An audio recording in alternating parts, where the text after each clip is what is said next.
Alrighty.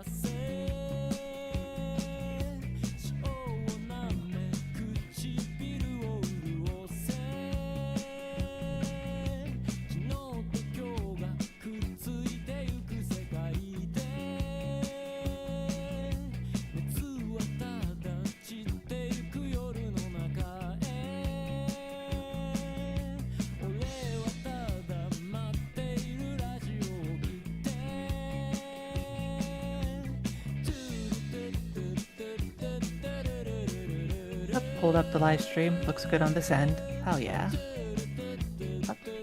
Hey yo, y'all. I will keep the chat open while Core's painting.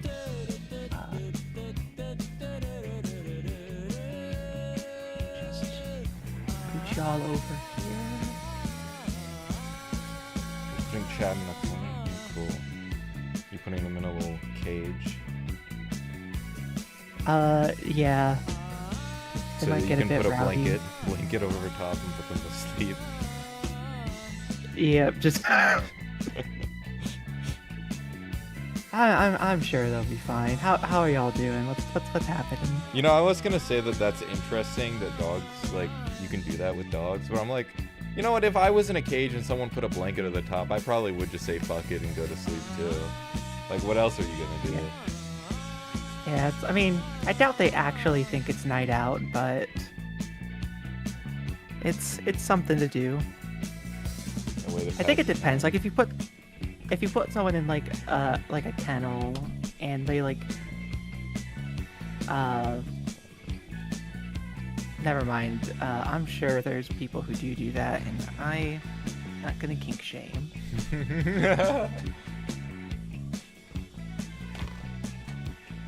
I have to respect it.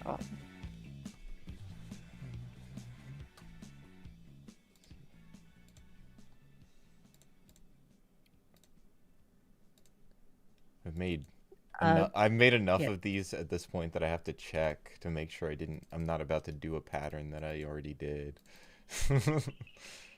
I mean, I don't think it'd be like a bad thing if a pattern popped up again. Like Well, I don't mind it being similar. I just don't want it to be like exactly like the same colors, same pattern.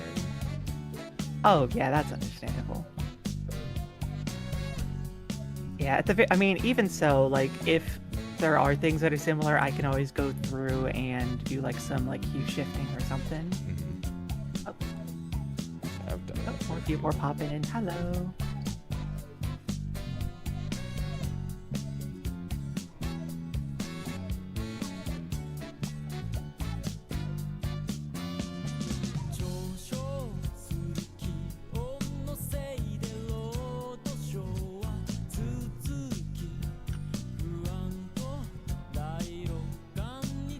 Yeah, I've been meaning to sit down and make some more watercolors, but then I keep remembering that I do have like some acrylic ones, but I don't really like the texture they have. Especially like cheaper acrylics can have a kind of weird texture to them, I feel like. Yeah.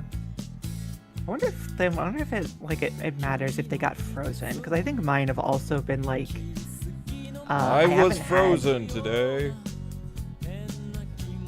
Yeah. Like almost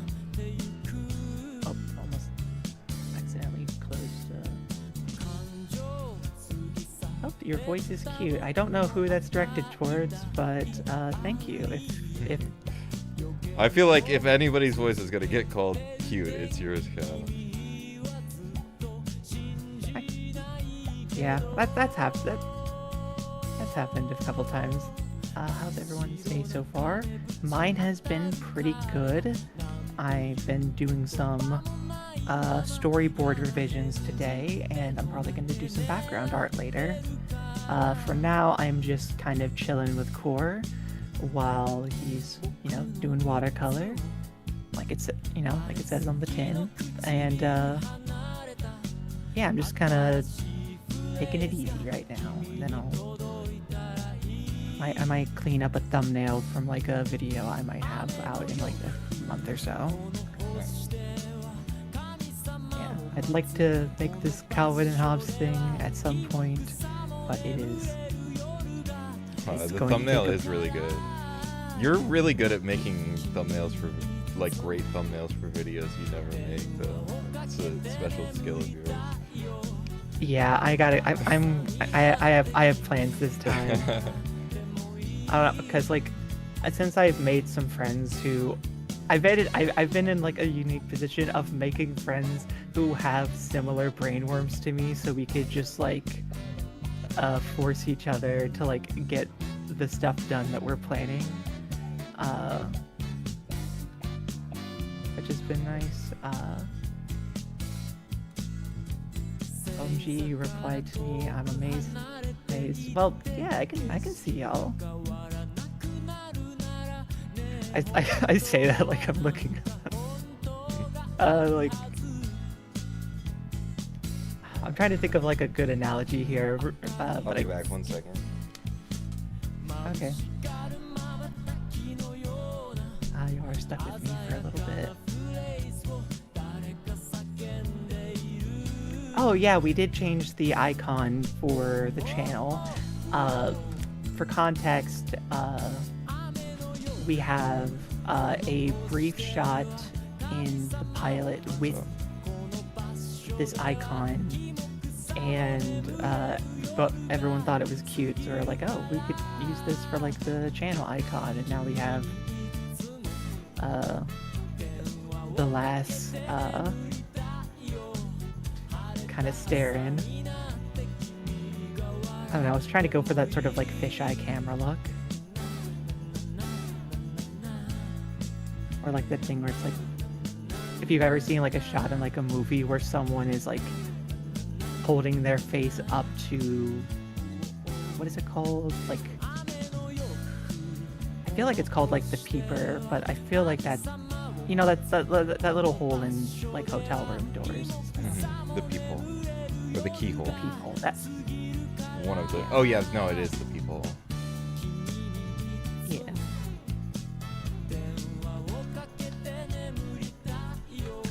Also, there is a bit of a delay, so if we respond to something that's like from a minute or so ago, that's probably why.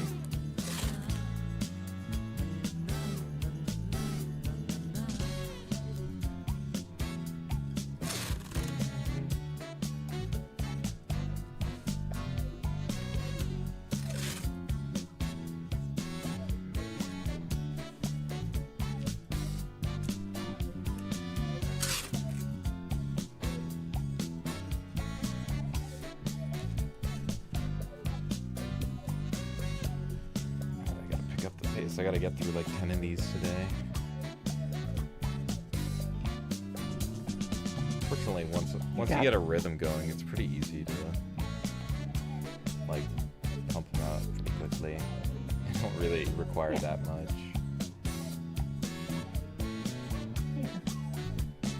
I mean, I get that. Every time I've done them, most of the time, like the biggest hurdle is getting them into a place where after the watercolor is applied, that when they dry, they don't all just like crinkle up. Yeah, they have a tendency to do that. I just like whenever, because I'll just photograph them, and so I'll just pin the corners down with rocks. Oh, that's a good idea. I thought about maybe getting like there was a point in time where I just had like a big sheet of glass sitting around. I didn't bring it with me when I moved, because that wouldn't have been a good reason for it, but something like that would be nice right now, to just like sketch it out and then have something to hold it flat without also adding like any additional problems.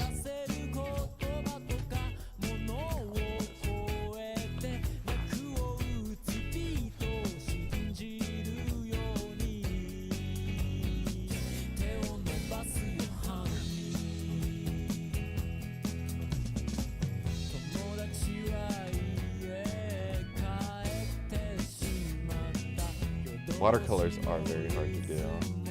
Fortunately, the thing that I'm doing is very easy to do because it doesn't matter if I mess up as much. Yeah, it's just Like the just getting. watercolors are great for abstract stuff, and then they get really hard when you're trying to do something that's like real, like is an identifiable figure with proper shading and everything. Yeah, I've never been. But I do good love at. the way they look. I'd like to. It's a skill I'd like to develop. Yeah, it's a very nice texture.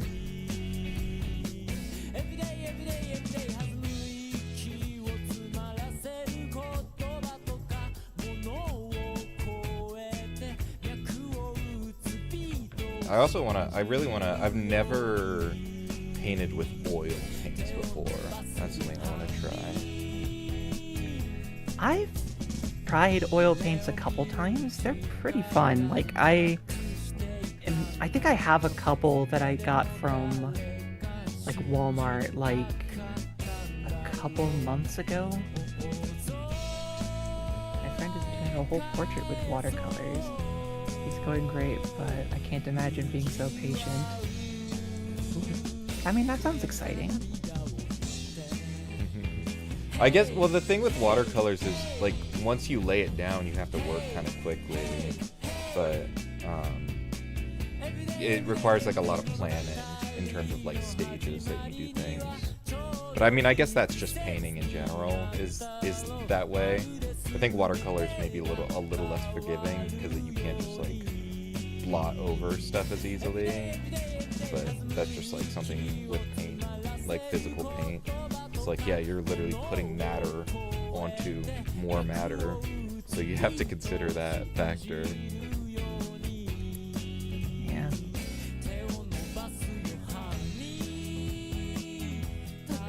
Yeah, I've heard that like stuff like acrylic and oil they're fun to paint with. I've also tried I think I mentioned acrylic paint earlier. I've already talked about that, but I know that being able to layer things is good to give you like flexibility to like do things like covering up like things you'd like to correct, but it can like build up.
Let me bump up the saturation just a little bit so it's easier to see what I'm doing. Hello.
Oh, that's a fun pattern. I like that.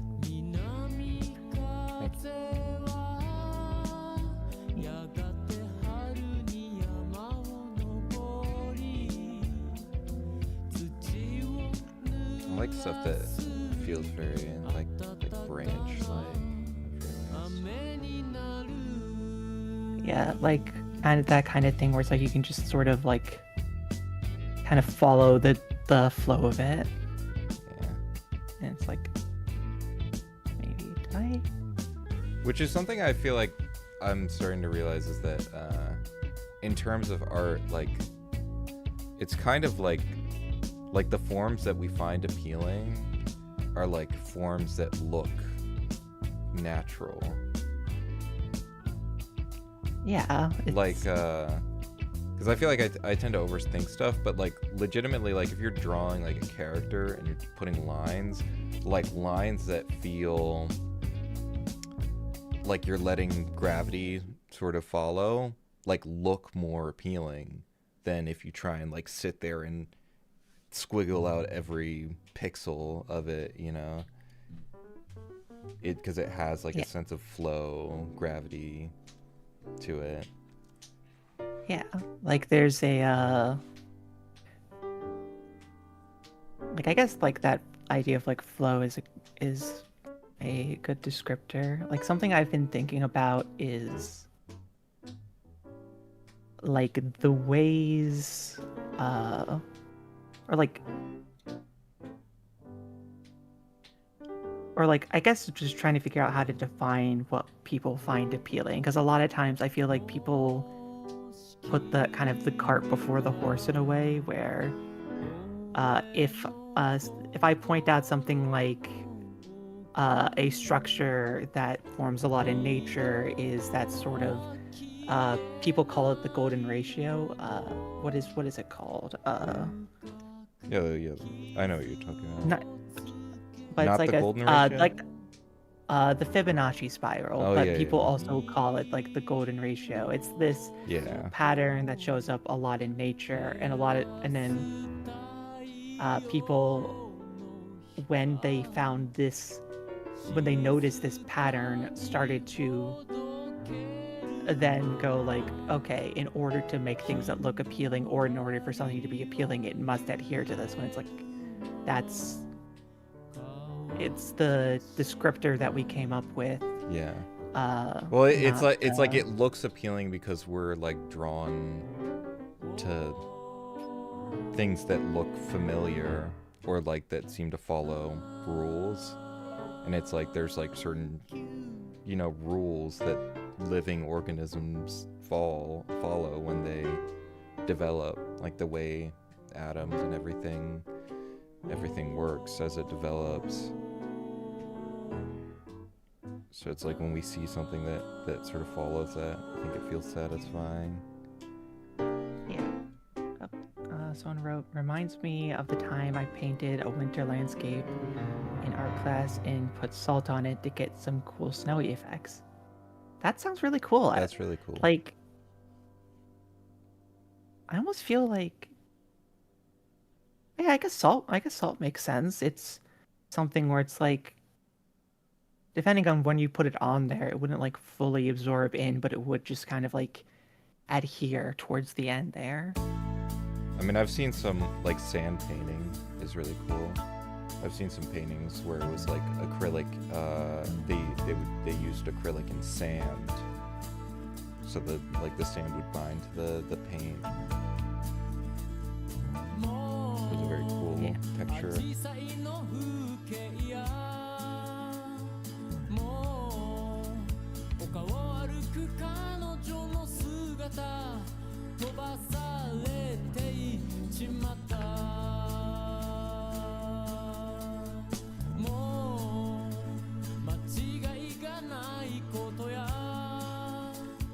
Oh yeah, macaroni art rules too. Like just like little, I remember doing that when I was younger.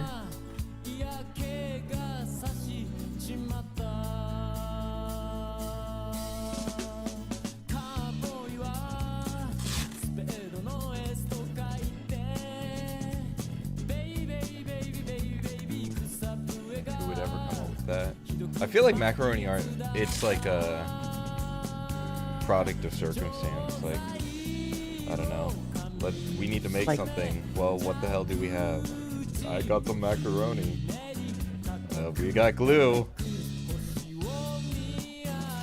Because I mean, like, yeah, it's I like, feel like paper wasn't like a cheap product until like fairly recently in the grand scheme of things. oh, Core's the one doing the watercolor. I'm here for moral support.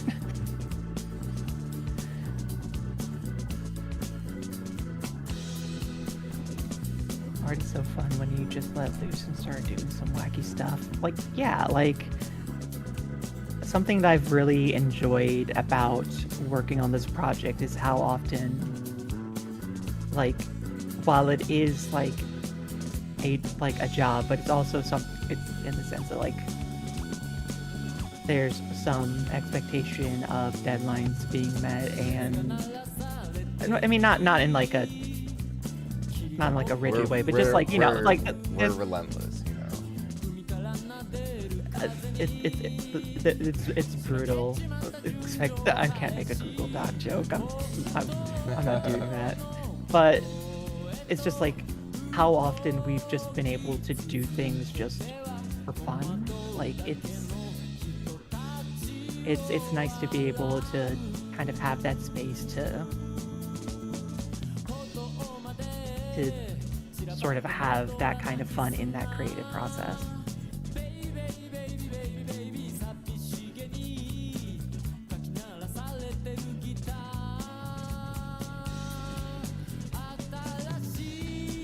Yeah. If anyone here in chat hasn't done it in a while, I would highly recommend just like taking some time to just like doodle something on like some scrap paper. It is very fun.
How many people here have doodled on their school papers or homework?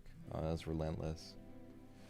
I was a relentless doodler as a kid. I would draw on anything if I had the chance. Yeah, same here.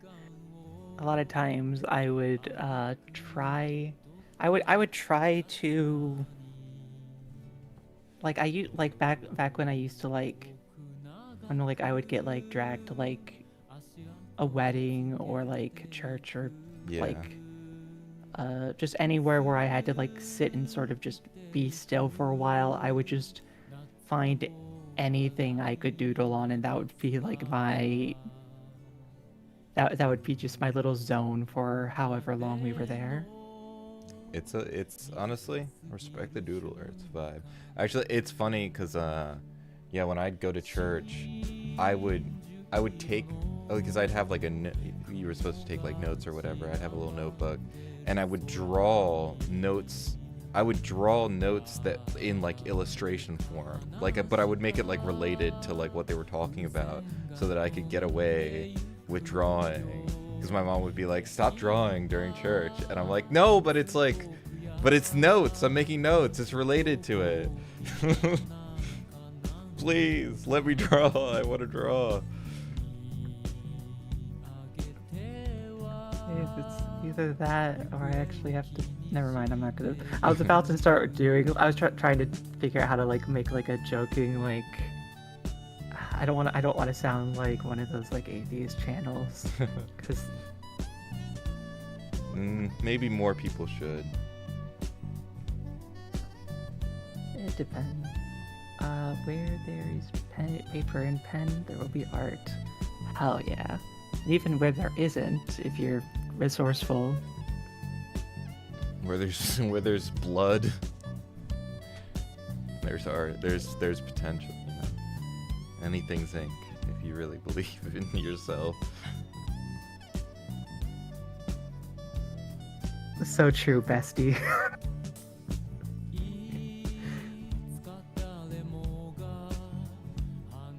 I mean, I remember I would draw on like napkins and paper towels a lot.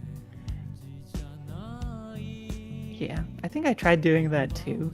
I would have like, I'd have to be really careful about it though, because most of those they were not particularly sturdy Yeah, material. it's not really meant to sustain in that kind of environment. Yeah.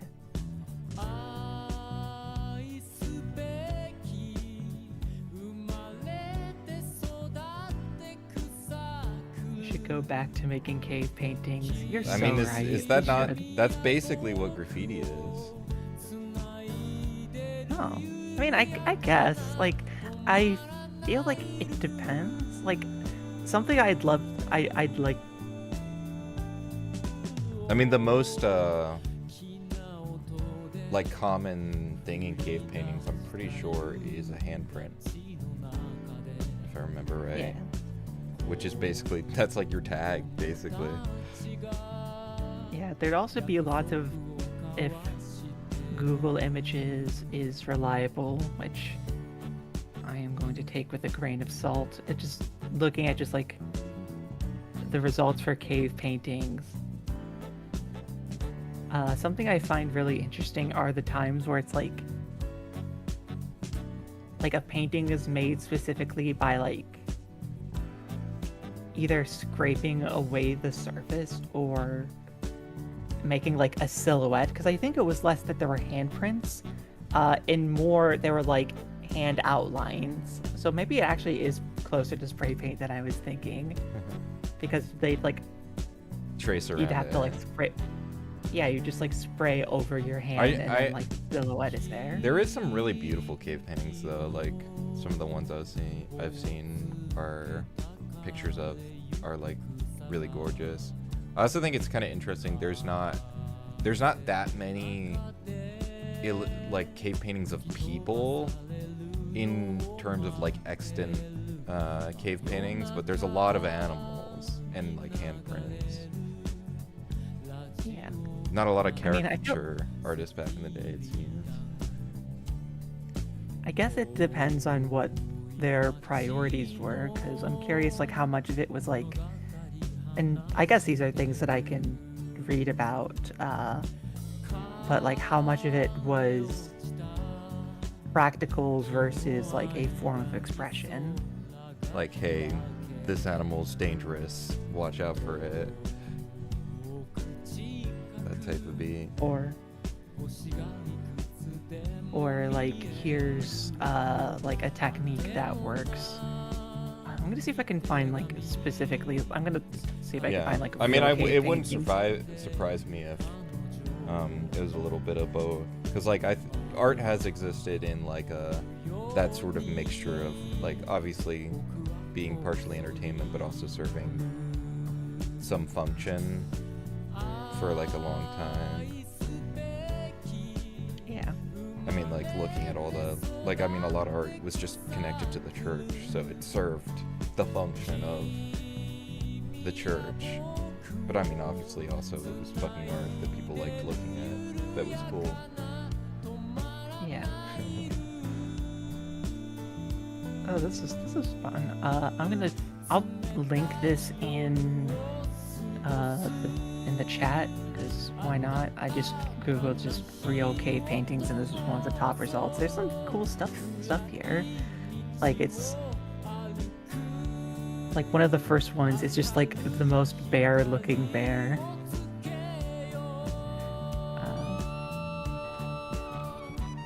No, some of them are like legit, like really good. Like I'm not like oh man, that's good for a cave dweller. Like just like good, they're just good. Which is very much that's like I've said this many times, but it's something I always feel a need to reiterate, because I still see people talk about art in like a binary, like they say like, oh wow, I can't believe this is so good, even though it came out so long ago. And it's like, no, art doesn't progress in a binary fashion. It's not like technology. Art is just a representation of like one's circumstances. So it changes, but it doesn't, like, I don't really believe in the necessarily it evolving so much. Yeah. Or maybe evolving, like, it does evolve and change, but it's not necessarily for the better or anything. It's just different. Yeah, it's not like there was a point in time in which like the best art was being made, because you can hear a lot of that in like spaces where people talk about like the Renaissance was like the peak of art, and now like anytime I see people talk about modern art, which we don't actually have to go down. Started, man. I can't stand it. Yeah, I mean, I'll just say to be pedantic, it would be contemporary art. Modern art was its own period of time. But like just like that idea of like there being this standard of quality that existed at one point. Because I look at stuff like I'm just looking at these, and the one that's sticking out to me the most is one called Horse Central Recess. It's the 8th one in the thing I linked, and there's something about like the shading on it that I find really interesting, with like the face being almost completely dark, and then it kind of looks like it's being spread, almost like it's smeared backwards towards the body. And there's also something similar with that with bison, where I imagine they probably put a lot of priority into like the faces of animals, and then they kind of like blended it back. I've not been looking at chat. I should be looking at that too. Yeah, hell yeah.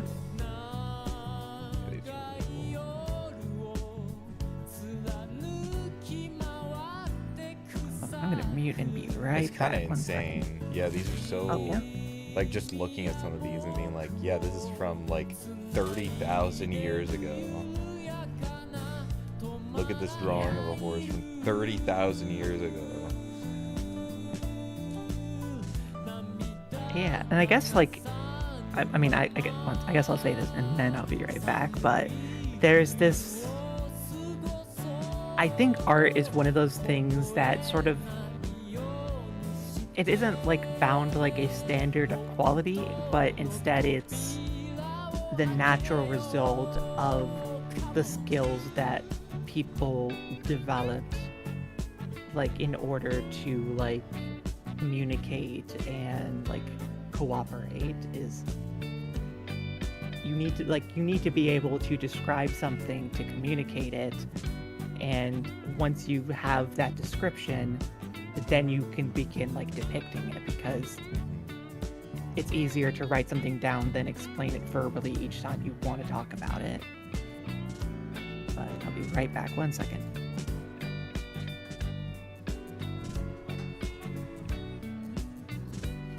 Six so far.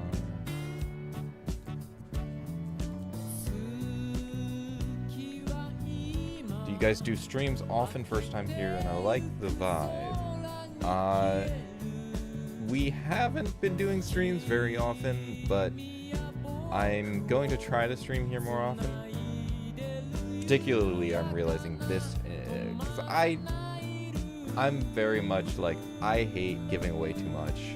I mean, there's a reason our pilot is like hopefully coming out like this year, like early this year, and we only just announced it with a little teaser because I don't like giving stuff away too early. But this is something that I can do on stream that is productive but doesn't really, I'm not really giving much away here. Most of these will be visible in the background of a shot for maybe a couple seconds. And I do have a lot of them to get done, so I'll probably do more of that.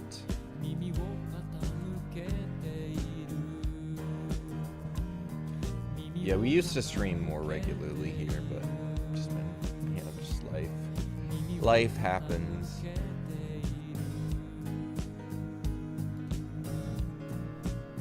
What should I do with this? Maybe I'll do like shapes. Let's lay down a base color.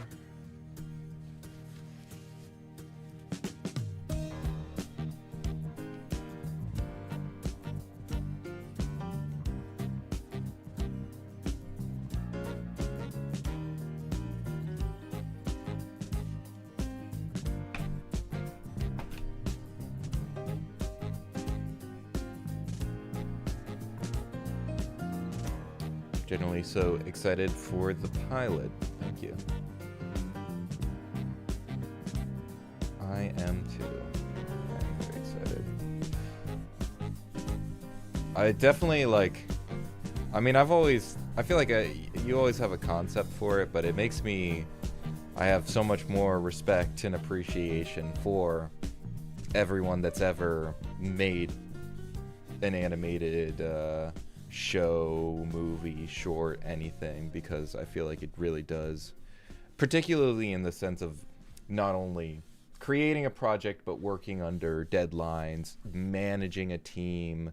Like, I think I had done a couple short films, animated short films of my own before this project, and so I felt like that was pretty manageable, but like there's so much like else that goes into it once it becomes like a larger scale project where you're working, you're collaborating with all these different people to make something happen. There's so many details versus when you have complete control of everything on your own.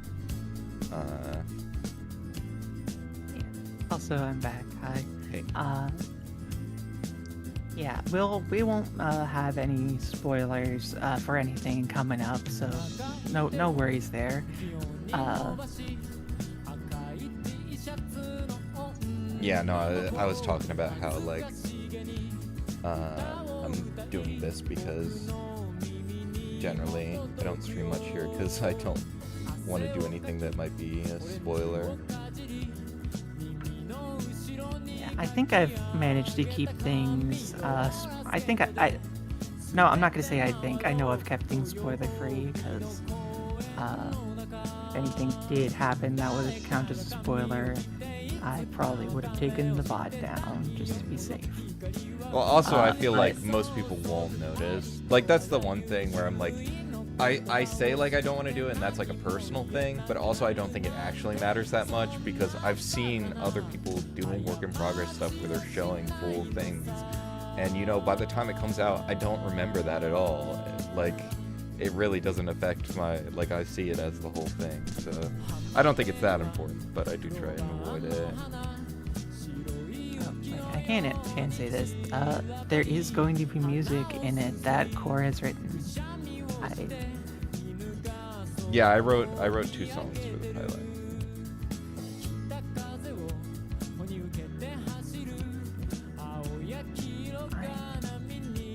It's been really interesting seeing like the boom in indie animation over the past like couple years, because like there was I'm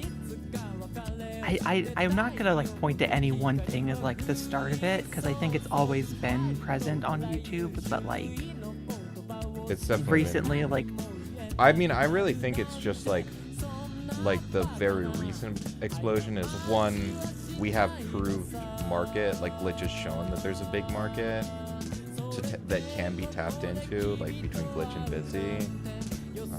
But I mean, especially Glitch because it stayed indie.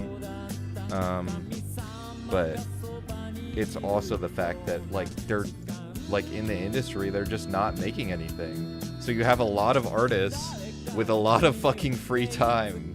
So like, I mean, even like industry, like what's his name, Jorge Gutierrez, he released like an animatic pilot recently, or like I don't want to become a magical girl. Like she was a storyboard artist on Big City Greens. Like these are just all people that like have extra time to put into their idea. Because I feel like if you're the majority of good artists have their own personal projects. It's just a matter of like whether or not they can really commit the time to it. That's also like, I feel like it's how a lot of artists get hired now. I've heard more and more, because I find it very interesting like watching videos talking about the industry, even though I'm not really that interested in working inside of the industry.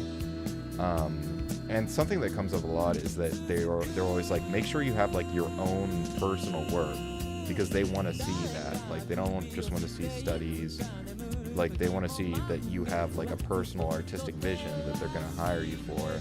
And especially posting your work online, because if you get an audience online for your work, that proves like studios don't want to take risks anymore. So the more likely that like you're a provable, you know, successful talent, the more interested they'll be in you. Unfortunately, because I think it fucks up the whole like system of like taking in inexperienced people and having teams of good artists that just train them, which I think is a really valuable way to learn that is less accessible now than it used to be. Yeah. Oh yeah, I know that the second episode is dropping soon. I am very excited to see it. I'm hoping I can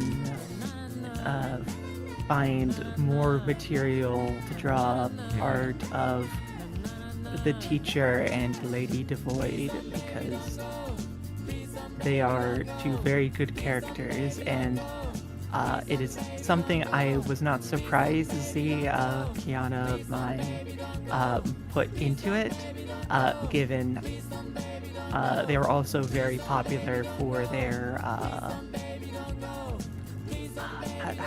how did they say it? It was like the Hanamusa ship in like the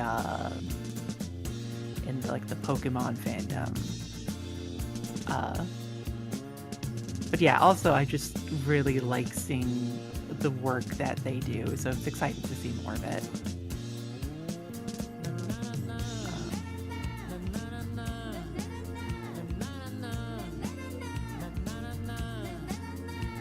Reach out to their viewers for voice acting and stuff. That's cool. Yeah, we did something similar. I believe there's. We made a community post about it. Yeah, I was gonna ask, like, I think y'all were planning to make like a short or something with like the cast. I don't want to like say that if that wasn't the plan, but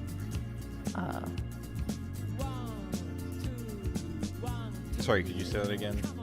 Oh, I was gonna ask like if y'all were planning to do like a short with like a cast announcement or something. Yeah, we'll be posting a cast announcement video next month. Yeah. Some people have already figured out who the voice actor for the main character is, just recognizing his voice. So if you're really curious, you can check the comments on that video and see who got it.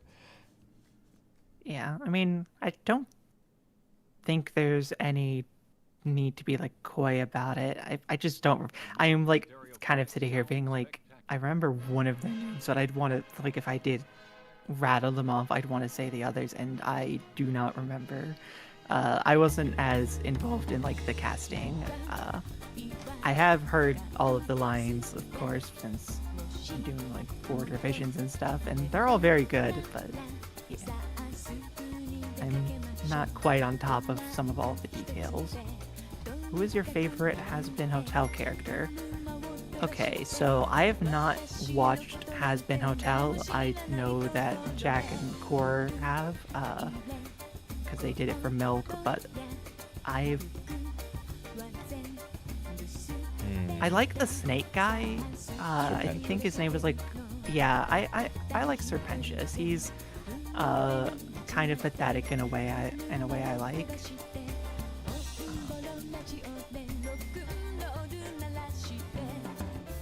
I think I was actually planning on doing a stream where I talked a bit about some stuff I noticed with like Has-Been's production, but I ended up not having time to do it. Something I really like about just the clips I've seen, even if it's out of context from the story, is there is an efficiency to their production that I think is genuinely impressive. Like there is already like a lot in terms of like the details for all of the characters and the way the environments are depicted. It is not like I'm sure there's descriptions you could have for Has-Been Hotel, but minimal is not one of them. And as a result,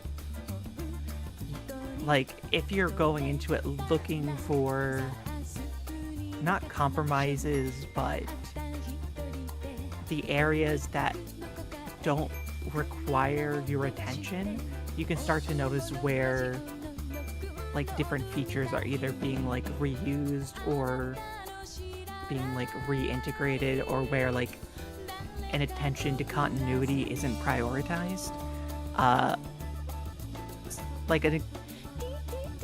There's a song called Vox Populi, and if you like kind of just sit down, or I mean you don't have to, but like if you look at like the cast of characters that aren't your main focus, like the characters that are in the crowd, you could start to notice there's like maybe, I think it's like 8 different character designs that are reused throughout the piece. Like there's this dude in like a night outfit with like they look like kind of targets on their eyes and chests that I kept seeing pop up. And then in the crowd, the rest of it tends to be these very varied silhouettes, but because they aren't like the priority, they can get away with just like having that kind of thing, which is something I thought was interesting. I also noticed that the backgrounds in Has-Been, a lot of them, and I don't know how much of this is common in like the industry, but like a lot of it had a like weirdly similar like parallels to the process that I've gone through for a lot of what I've done for like this project.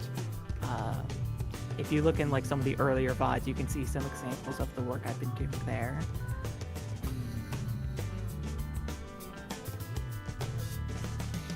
I should just sit down and like just properly watch it at some point though. Yeah, it's fun. It's fun enough. If I had to say what my favorite character was, it would probably be. I mean, I would have said Charlie, but I don't like her in season 2. So,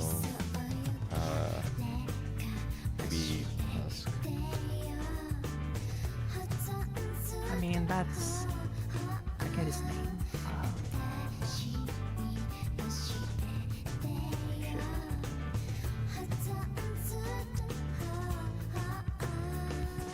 Keith David. Yes. Also, apologies for steamrolling past giving you a chance to answer the question too. Nah, that's listening.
You can sing pretty well.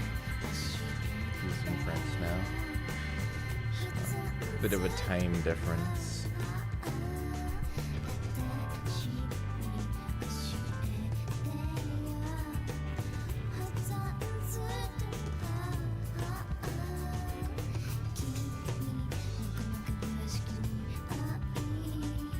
Oh, sorry, that got picked up. I clicked a video and it's very loud. I didn't hear it. Okay.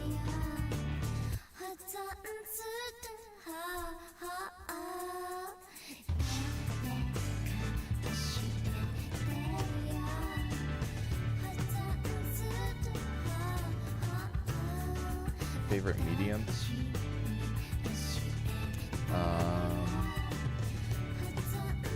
Well, I don't really believe in superstitious stuff like that. Nah.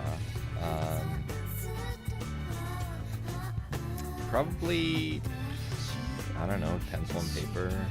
It's like, it might be the best.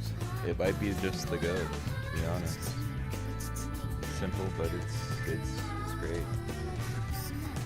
Give me a good 2B pencil, and I will have a good time. Yeah.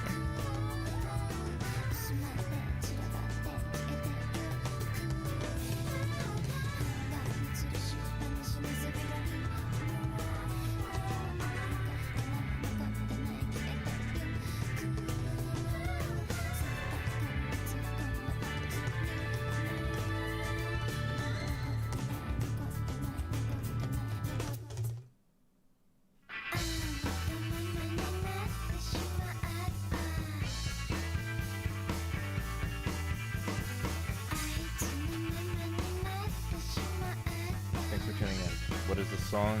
This is from High Posey. Poshi. An album's called Body Meets Sing.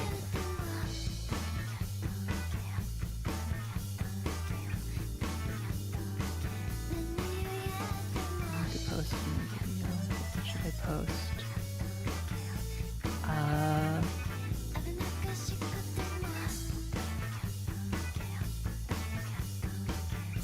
I don't know. Try.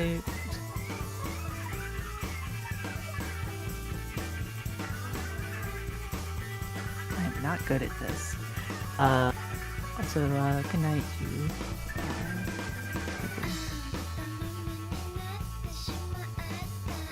Oh, right, yeah, the favorite medium question. I didn't answer that one.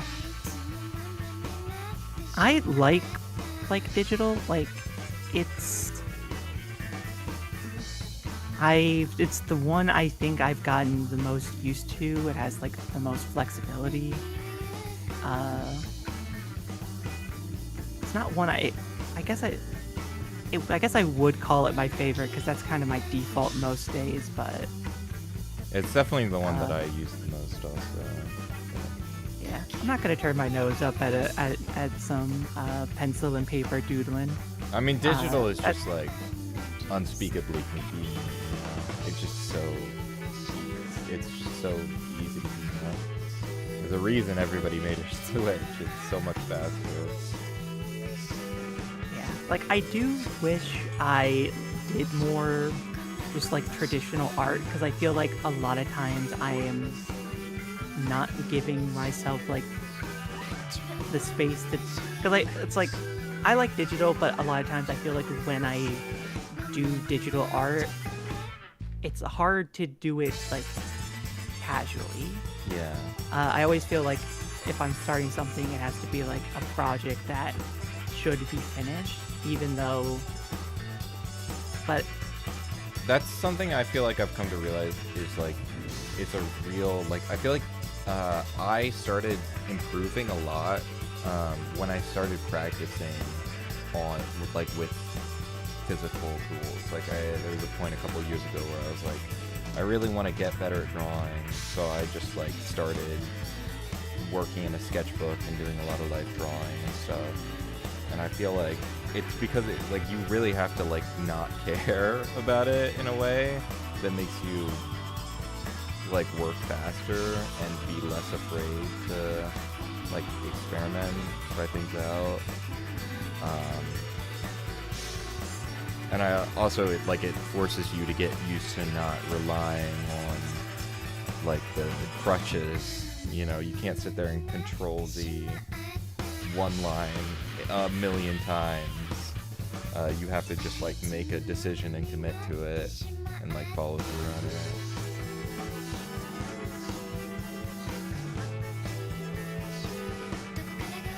yeah, that's true. I think that like that limitations all also. I mean, I think it's like limitations in general.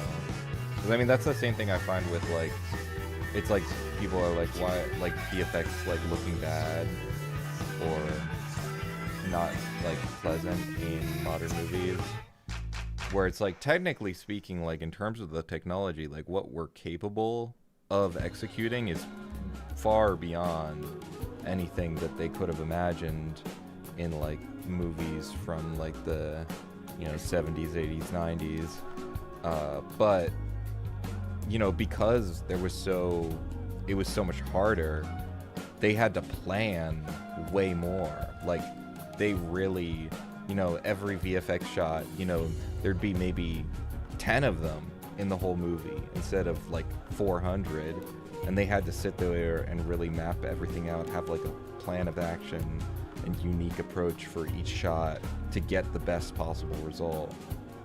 And you had to get it right, because I mean, if you built like a huge miniature set that you're blowing up, like that's fucking like you have to rebuild that whole thing if you mess up the shot, so you're gonna get it right. And I think that kind of like risk not really being there anymore results in like a lack of anybody wanting to make like a final decision on what something's gonna look like, so you end up with a very sort of wishy-washy end product. Yeah. And something else in that space is when people talk about like the way VFX are done like currently, and maybe this has changed since, so don't quote me on this, but to my knowledge, a lot of studios will work with like an external company for VFX, and like Chloe said, like there will be like a set amount of shots that require effects, but more often than not, those studios will be paid per cut or like per sequence or something along those lines. And this kind of limits a studio's ability to or like whoever's doing the VFX, it's a lot harder for them to prioritize different shots if they're getting paid the same amount for each one. So that's why They're also dramatically There'll be underpaid because VFX is the only part of the filmmaking industry that isn't unionized, and they bid. The VFX industries bid for the job. So the way that it's entrenched is that they're literally finding each other to work for the lowest price to get the jobs. Yeah. Yeah, it's...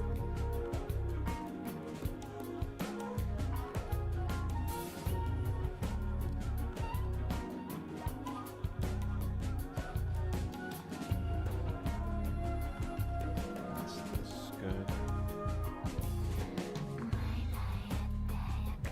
Maybe one more shape.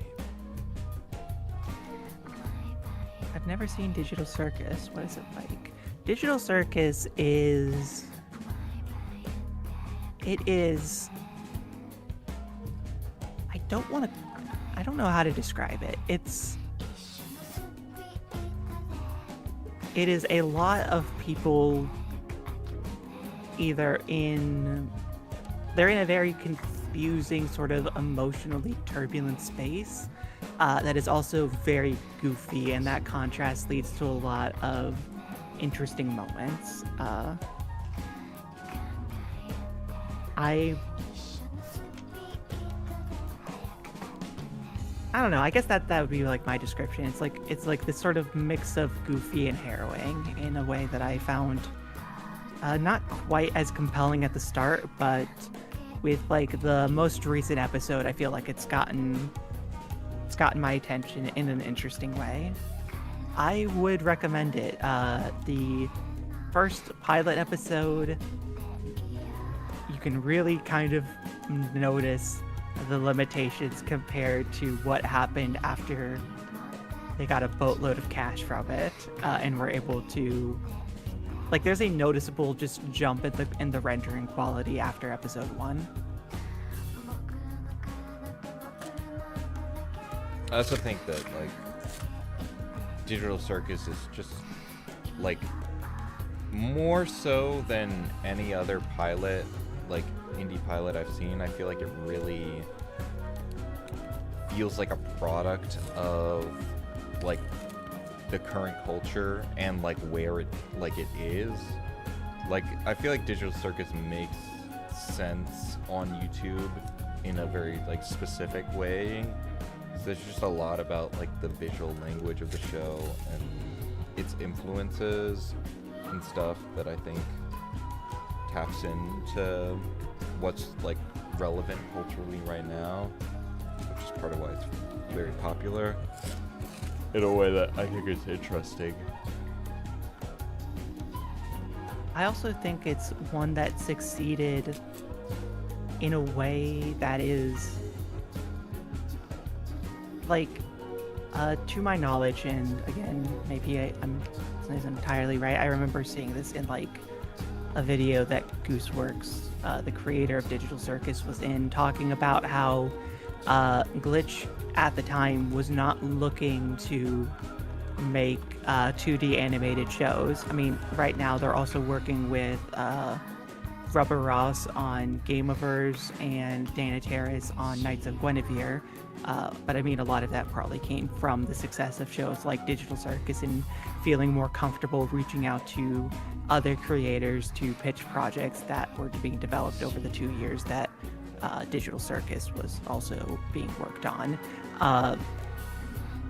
But, like, at the time, it was only 3D, and since which meant Gooseworks kind of had to come up with a pitch that would accommodate that environment very quickly, and I think that led to something that was also very easy for folks to sort of latch on to. Yeah. There's like a spontaneity to it of, like, okay, what if I take, like, Raggedy Ann and put him in, like, a room with, like, a jester, and okay, maybe there's, like, a little king piece and those comedy masks and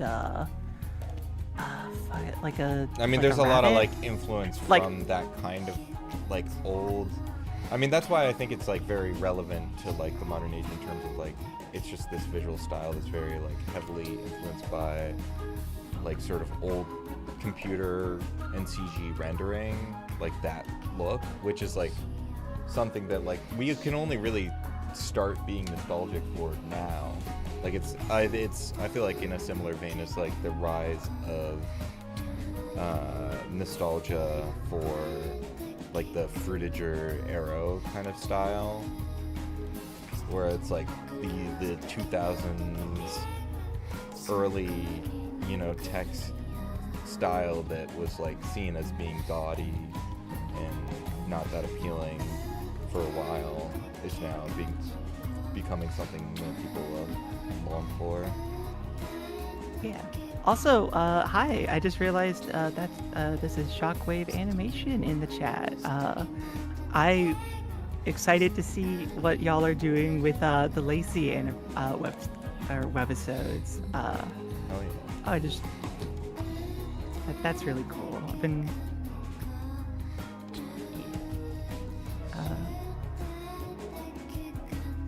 but yeah, there's a lot of fun. There's a lot of like aspects of Digital Circus that I think. I remember way back before they had pitched a 2-day. I had pitched a 2-day show to them. They liked the concept, but their 2D department didn't exist back then.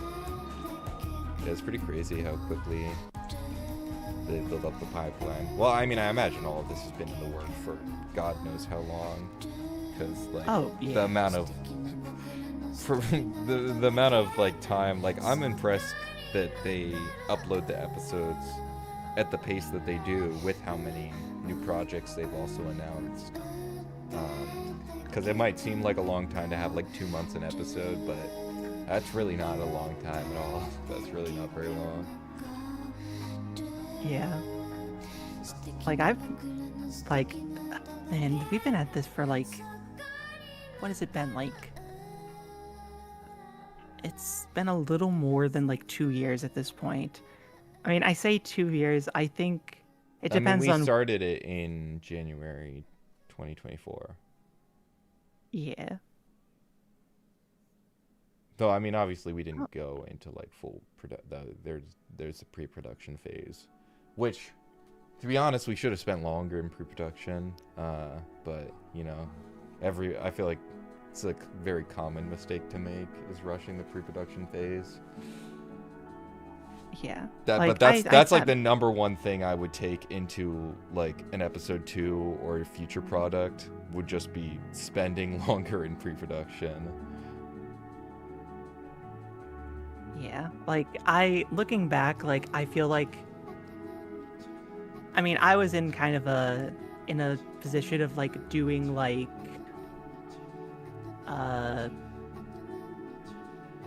I helped more with like the scripting stuff like very early on, and then you and Jack kind of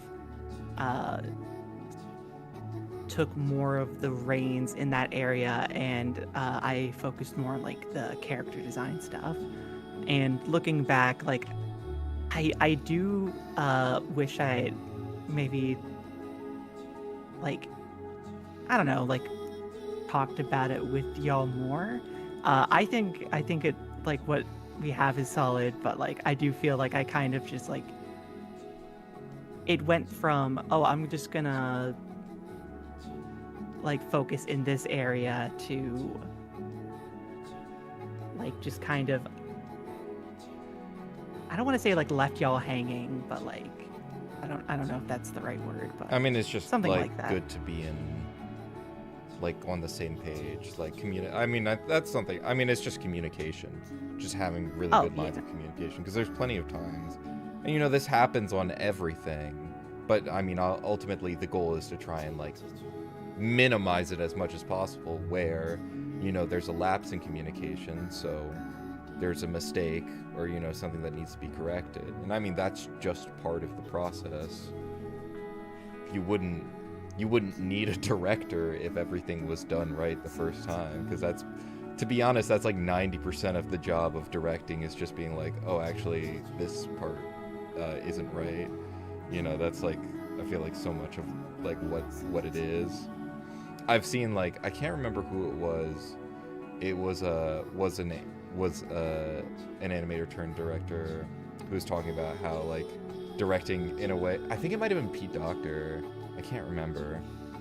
I think it might have been like Pete Docter or Brad Bird, but like that like once you become a director, you don't really get to animate that much because you're so. I mean, I'm still doing like a decent amount of stuff because this is a smaller scale project, but like in terms of like a big budget film with a very tight deadline to me, it's like you end up just looking at a lot of other people's work and making notes, but you're sort of just guiding everybody towards the finish line. Because I think it's a position that's definitely not very well understood. I remember when Gooseworks talked about how Glitch had to encourage her to be bossy because she wasn't sure if she was overstepping. That makes sense. I feel like something that I've had to... Something I feel like I haven't quite learned how to do in this process is be that much of like a boss. Because there was a pretty extended period of time that, looking back, I wish I had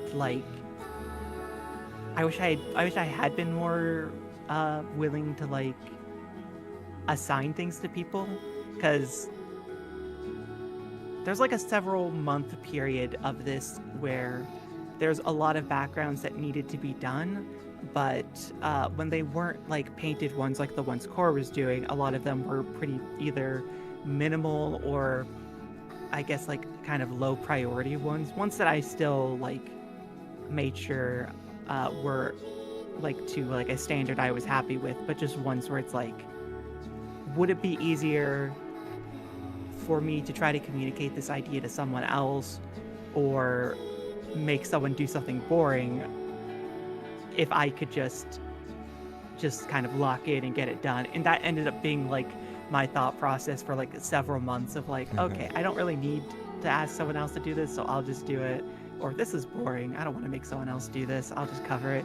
And the next thing I know, like a year had gone by. I mean, you've done a lot of, like, if you were watching the pilot and you see a background, like a full background, like, odds are that Cal did it.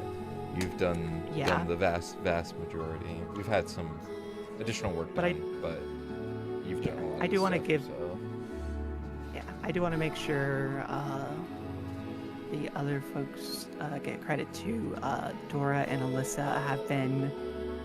They've been great to work with during the times I have worked with them, and a lot of times there's going to be some areas that are going to look really good, and that is I want to make sure like full credit goes to them for the work they did in those areas. You'll know it when you see it. What are some animation software you could recommend to people that wanted to work on animation? Blender. That's really the only one that I can recommend. I've not found any, like, I've never used... Some people like Krita, so you might... But personally, I never was that fond of it. I use Clip Studio Paint, which is not a free software. Obviously, you can find it for free if you're resourceful. Wink, wink. But besides that, I've wanted to experiment with the Blender Grease Pencil, because you can do 2D in Blender. It just works in a slightly different way. That's how We're the Kids does all of their animations. So if you're looking for something free, Blender seems to be by far the best free animation software that I have heard of. There is also Krita. If you've seen Teleperte, that's what they've used for a long time. Like, a lot of times when it comes to like discussions around programs, I think if you're learning something like animation, whatever you can find will be enough to start with. I would also recommend Blended. We have an animate. I haven't 3D animated in almost 2 years because I've been so busy running the studio. Oof. Yeah. That is kind of something like I feel working on this. I'm like, man, I kind of just want to. I mean, I don't know if I'll have the time, but like after this is done, I'm like, I just want to make like a short film, you know, go back to my roots. Yeah. Yeah, I mean, that's why I've tried to like give myself the space to sort of experiment with as much as like I can. Like I've been working, like I'm trying to not start like too many other big projects on top of this. Like now that I'm monetized on YouTube, I want to try to push things there a little bit. But I've also been starting like other, like sort of like unexpectedly starting other projects that aren't high priority but have been really fun. Like I've been working with someone I met recently on a project called Real Thievery, which has been nice. But yeah, just like finding space to just kind of, you know, step away, clear your head, and come back to it has been good.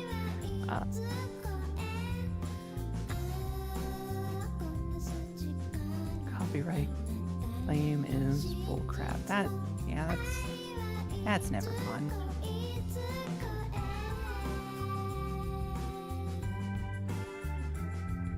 And I'm honestly like, I should be watching more indie animation as it's coming out. Like,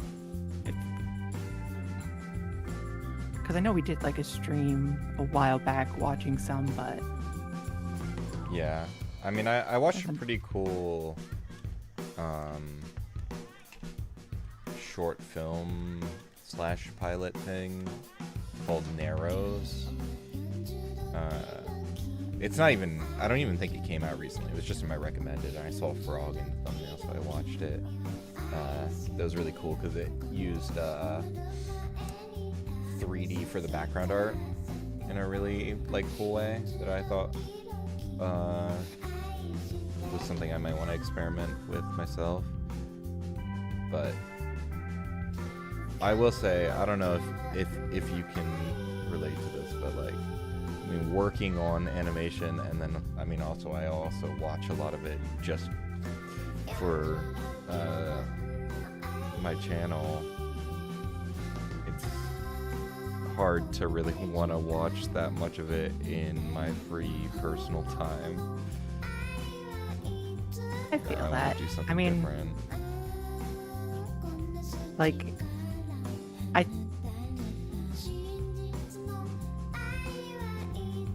I feel like with animation I get it, but like with like sort of digital art in general, something I've noticed is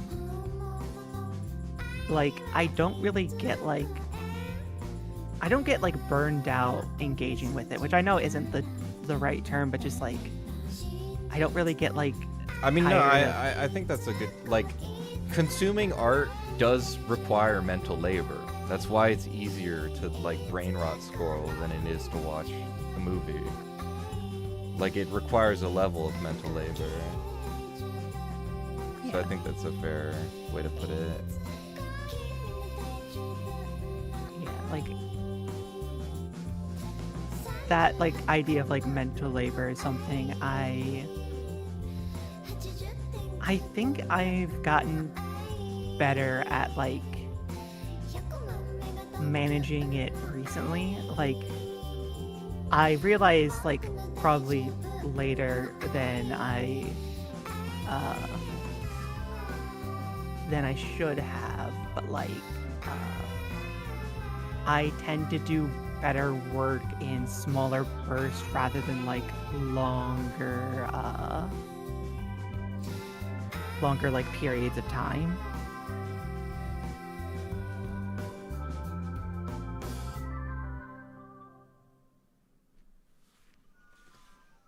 Just stuff like that, like just being able to like be like, okay, like I have to like do this for a little bit, take some time to recharge, do it for a little bit, Yeah. take time to recharge, as opposed to like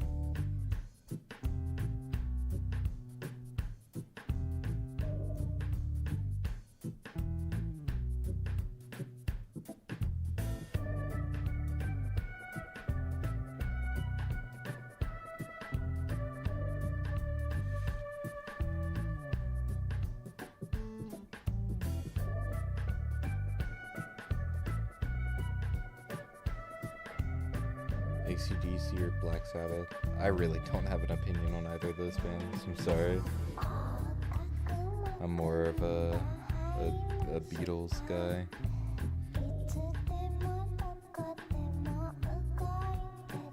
I'm trying to think of how much I've listened. I mean, I don't really listen much to the Beatles either.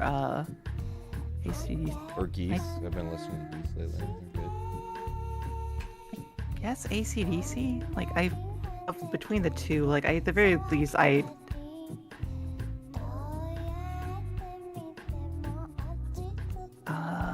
did they?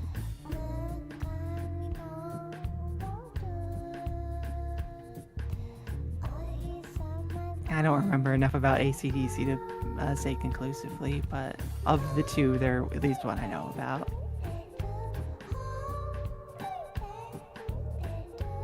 Yeah, no worries. Favorite Beatles song? I mean, A Day in the Life is an obvious choice, and I think it is probably one of their top tenors. I think my favorite might be Dear Prudence.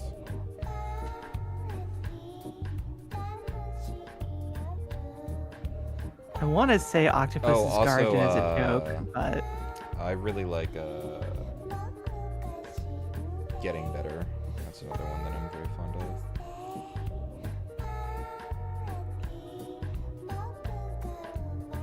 No, their best song is "She's Just 17," if you know what I mean.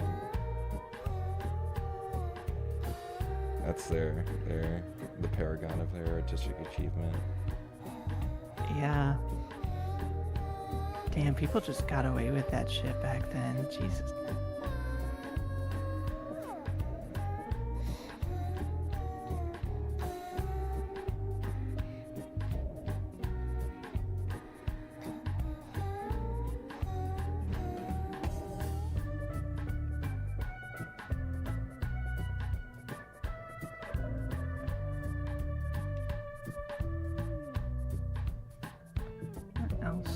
Are you gonna watch all 4 of the Beatles biopics movies?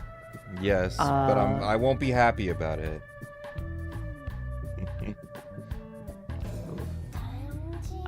Are there any animators or artists that have worked in an industry before working on your guys' pilots? There's been a few.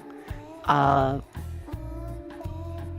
feel like I don't know the specifics. I mean, yeah, it's one not of the... something I guess I really thought about that much. I know there's a decent number of the animators on our team that have worked on shows and stuff before, but we also have like a lot of like college graduates on our team. Yeah, and there's also animators that have actually worked on stuff with Shockwave as well. Vivian, who's been doing really great work, and they also did great work for them. I think I've said this story before, so I guess sorry if I'm repeating it, but back when we were looking for animators, I found like Vivian's work because they were one of the people who I found through TikTok at the time, who reached out about the project, and we didn't end up working with them right away, and then I saw that they started working on with Shockwave, and part of me was like, damn it, we missed our opportunity. But we've been working with her more recently, and it's great. It's great work. It's also just nice to see. I don't know. I just like their art in general too. It's fun.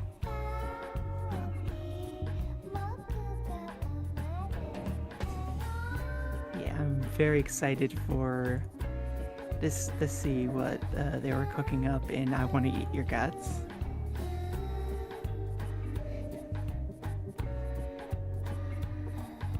Actually, I have not to put a question. I mean, I guess that's a question for like Shockwave animation. I know that like I forget the lead, like the creator of like the original characters' names. It's like how do you like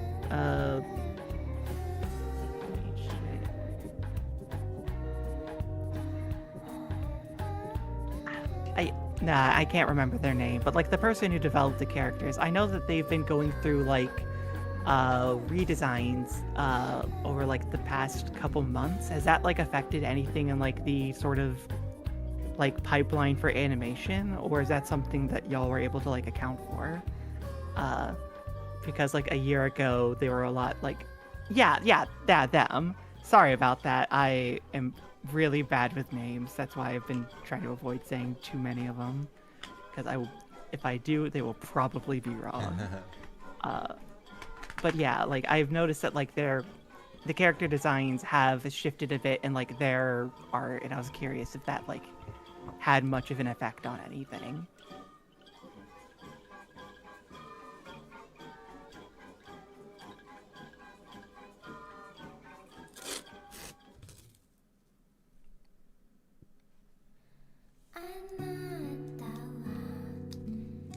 Yes, it's my favorite song on the album.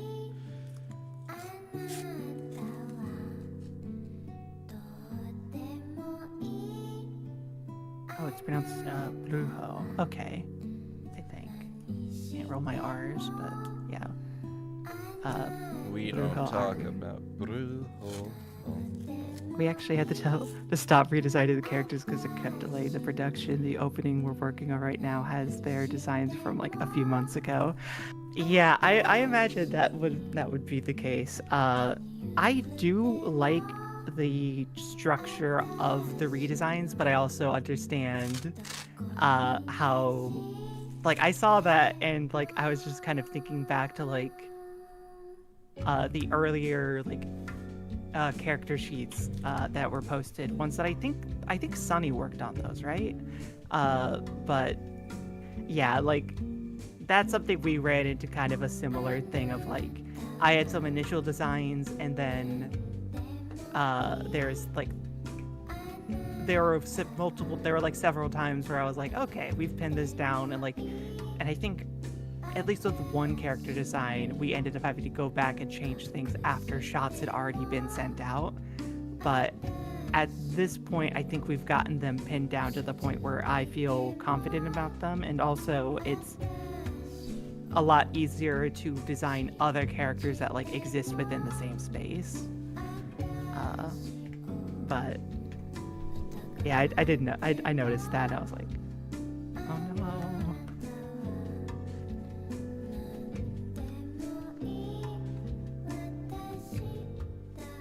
I need to get a new watercolor board. I only have 7 pages left in this.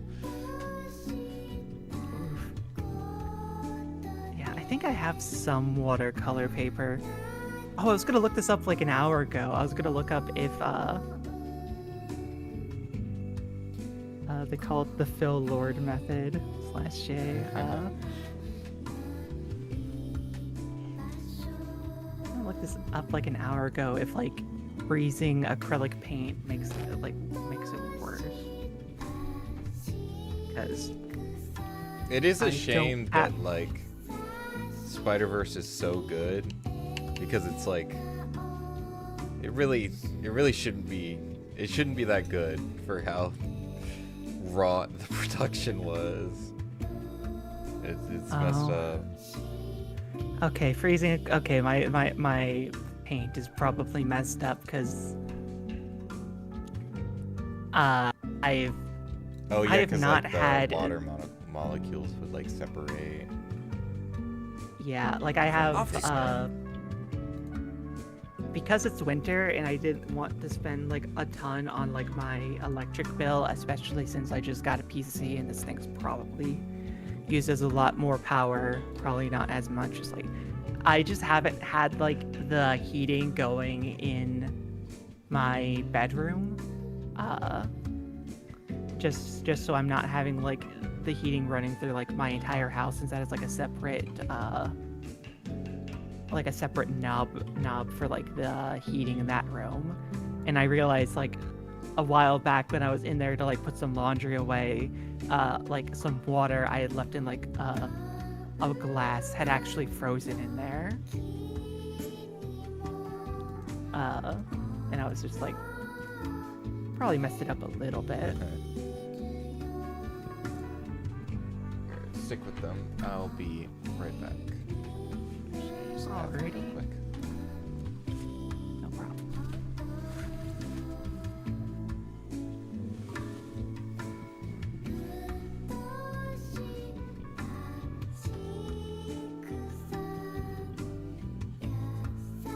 Yeah, like,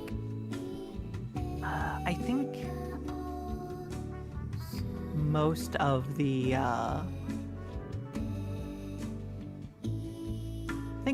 background art. New thing here. Honestly, I prefer where indie is compared to the industry.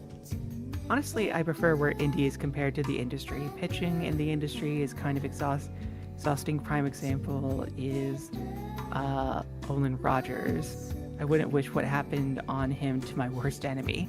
Yeah, that was something that I was always aware of Final Space as like a project. I had seen some of Olin Rogers' videos, specifically the ones that were stop motion animated. Cranberry, or like Cranbercher, I think is who did those. And then they started dropping these pilots for different animated projects. I know they've released another one since then, but actually look this up. 'Cause I know but seeing Final Space, it always looked interesting. It never looked like something I would have been interested in, but just like seeing the way that like they kind of got sort of screwed over by the industry that they were in. Oh, they had not posted in 2 years. That sucks. It always looked interesting, but yeah, like seeing like the way that project was like treated by that kind of studio system does not look very fun. I don't know. I'm really happy and I'm kind of grateful to be in the position I'm in, working with the boys here. Like I feel like I have like there's like some space to be flexibility. Took him ages to get Final Space made, and then it got wrote off and you can't watch it anywhere. Tried doing Lion's Blaze, and that took him like 5+ years to pitch, and it was rejected last year. God damn.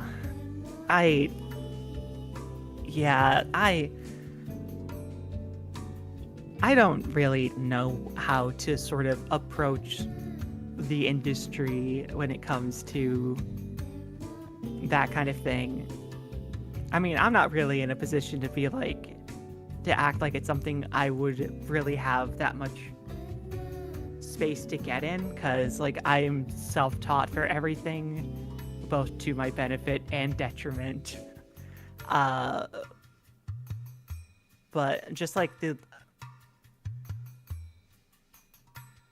wanting to make something that requires that kind of funding and manpower, it sounds exhausting.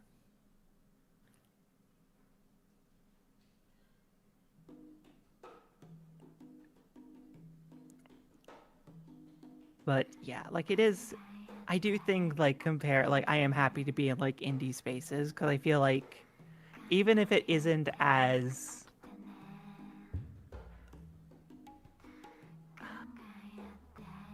like something I am a little worried about with the indie space is how often it might fall into sort of the same problems as like some like indie like development studios for games where a lot of people at who are leading it don't really have quite the range of knowledge to like effectively direct people.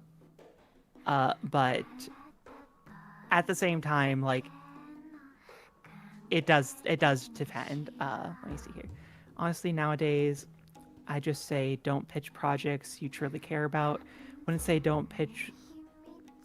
I wouldn't say don't care about what you pitch, but pitch any passion projects, and that's setting yourself up for depression because you can go through years of pitch development and then it can get canceled, never see the light of day, and you can never do anything because the company owns it.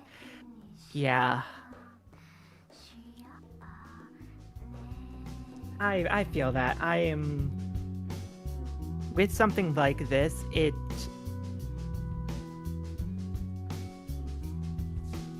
sort of like it's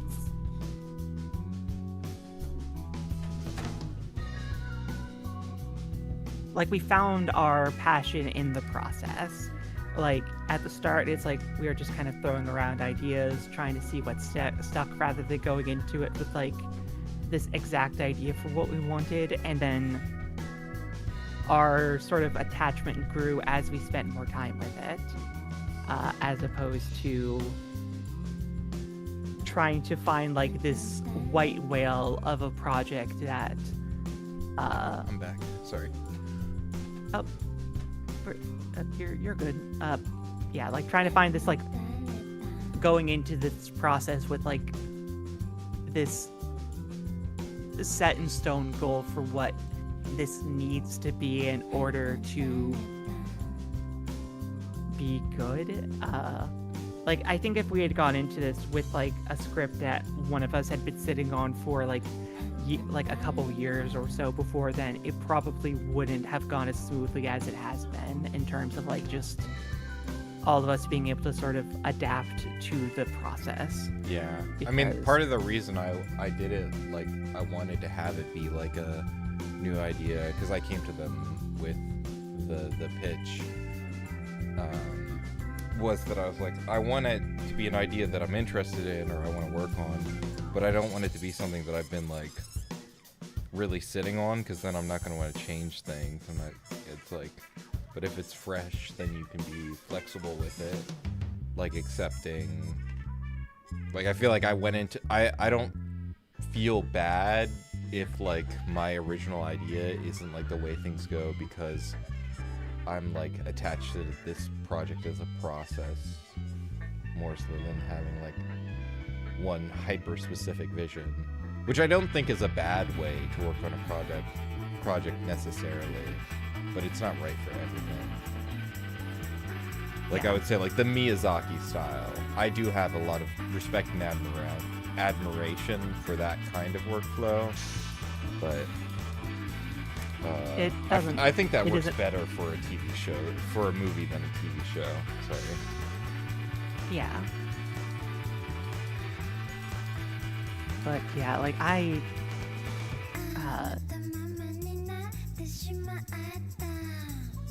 don't even know, like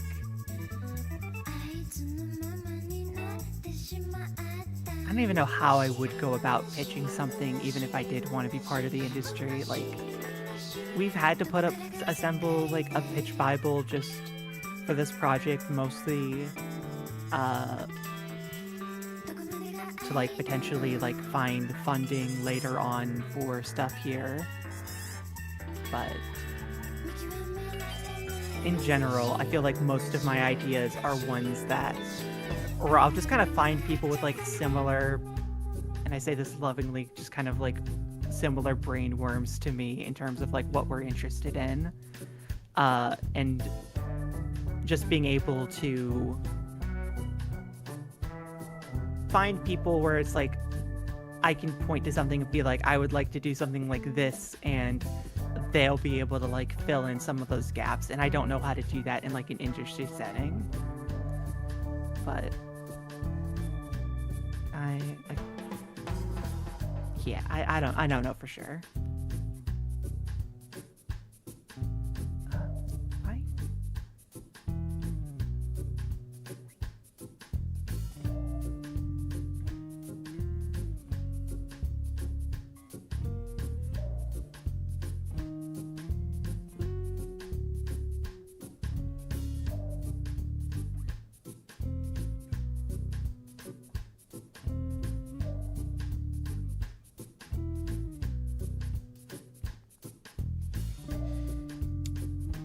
How has your day been?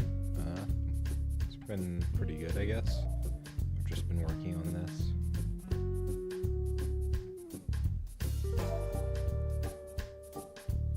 That is one unfortunate aspect of really being locked into working on this for the next couple months, like at 100%, is that I have become such a boring person to talk to because I have nothing to say. I do like one thing every day. I mean, I've been trying to watch, like while I'm working, just watching more videos about like science and stuff, to have some interesting thoughts in my head, but I haven't really been up to too much. If you haven't, I'd recommend like Angela Collier. I feel like she has kind of a pretty laid back presentation, which I think is good for listening to. It's, like if she says something, she'll repeat it like 5 times later.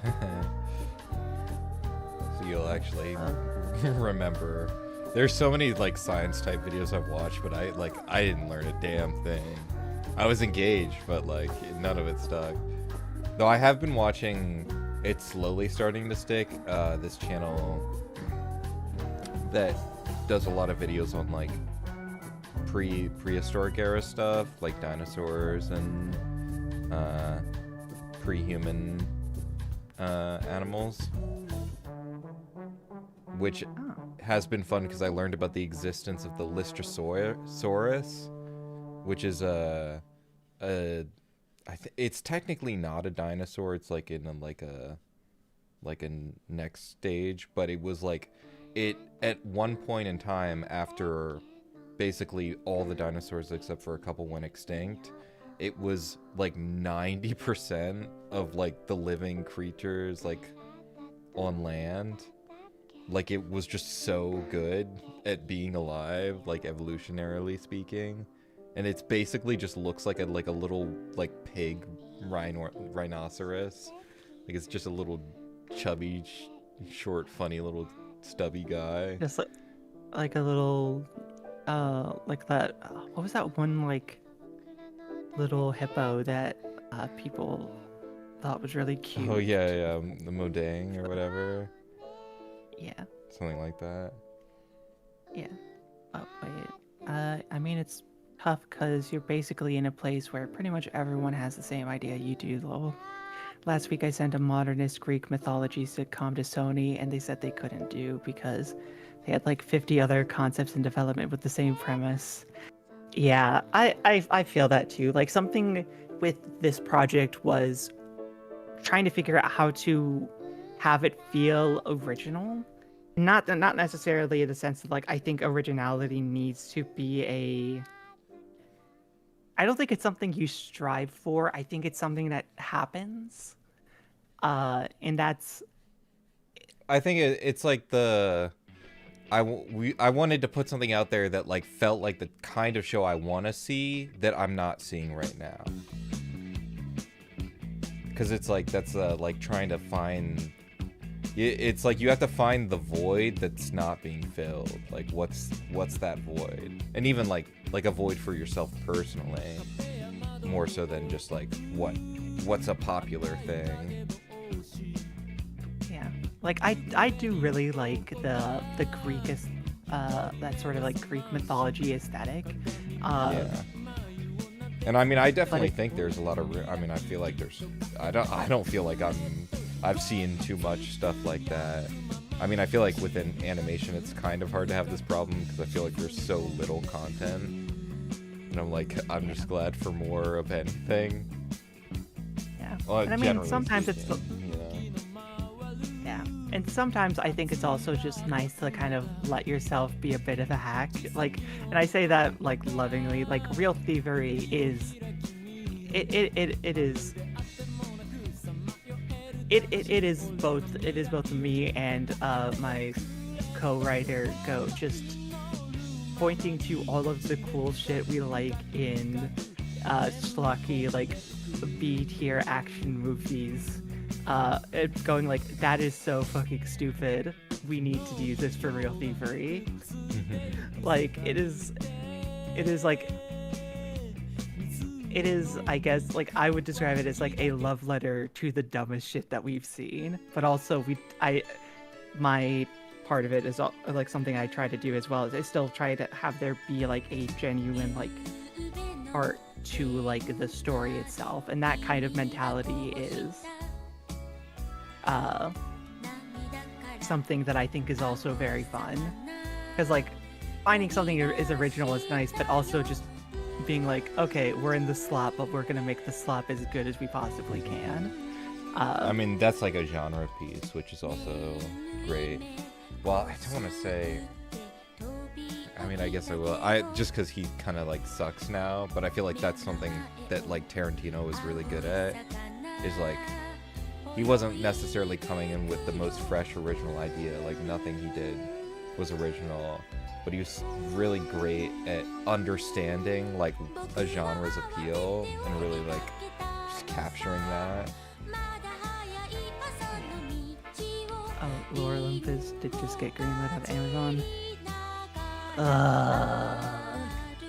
Oh yeah, I did see that. I was like, damn, that's crazy. I wonder what it's gonna look like. I don't know anything about that series, because to be honest, I don't like the art style at all, personally. But I've seen it in like, it's in the front of like every bookstore. So I'm like, there's gotta be something. Something's gotta be. Like, you don't see comics this popular very often. I bought like the first volume of it physically at Barnes and Noble once. It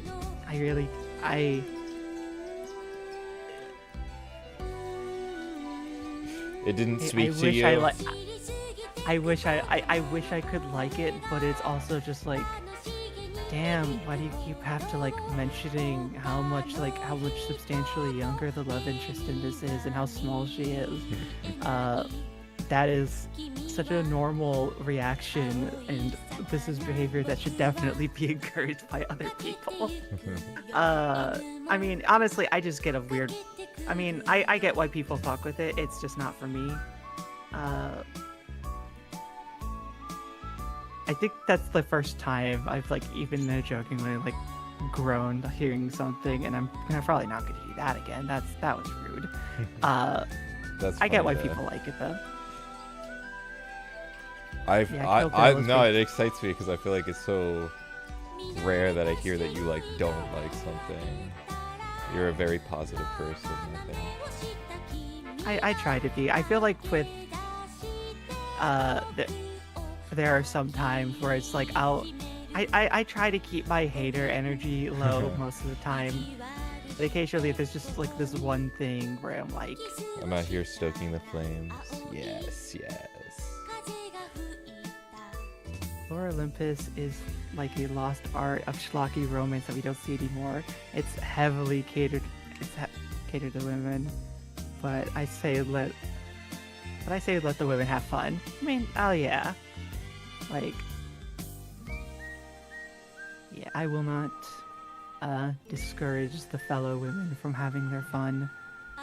Like, no, I do honestly, it's just a popular like wish fulfillment type beat. I think that doesn't really necessarily appeal to me personally, but I think this is by a romantic sideshow. Yeah. No, that makes a lot of sense if that's like the whole appeal. Yeah, I have not heard of Lady Snowblood, but I will add this to the watch list. I've been looking for more movies to watch. The complete Lady Snowblood. Is this like a Oh, there's two movies for it. There's Lady Snowblood and Lady Snowblood Love Song of Vengeance. That is a fucking banger of a title.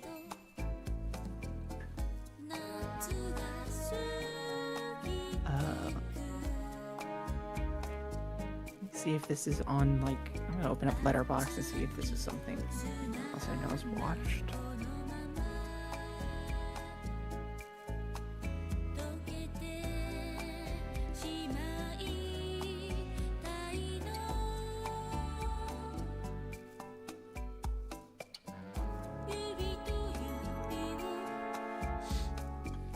I heard like the new season of the Percy Jackson show was pretty good too. Oh really? Yeah, I tried apparently watching it, but I did not fuck with it at all. I mean, Well, the effects now are that, just like, so bad in the first season. apparently like now that the cast has kind of aged into the role a little bit, they're able to, like, the performances have gotten stronger in the next season, That's good. which is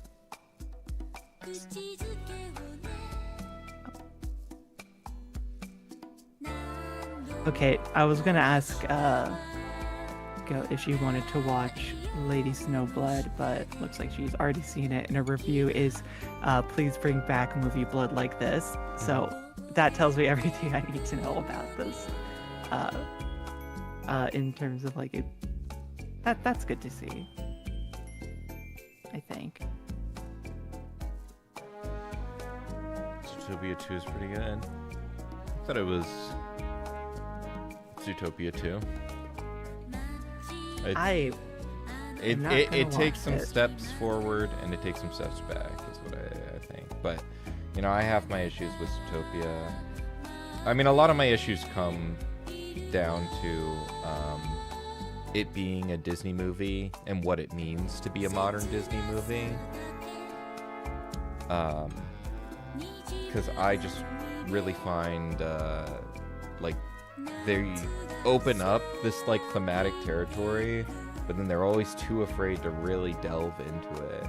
Like, they have so much, like, there's so much potential for, like, rich thematic nuance, but it has to be, you know, a modern Disney movie where the theme is really simple and easy to understand. Like, I feel like there was a certain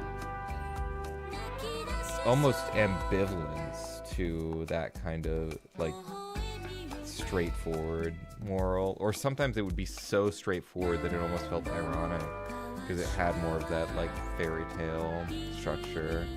I think particularly a movie good in that way is Bambi.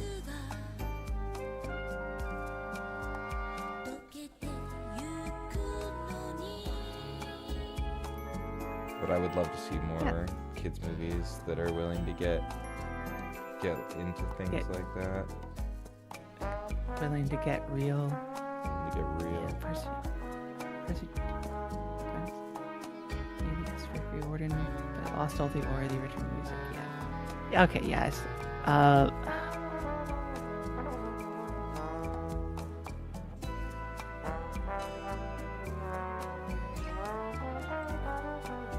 Yeah, there was an original concept that got scrapped about shot collars.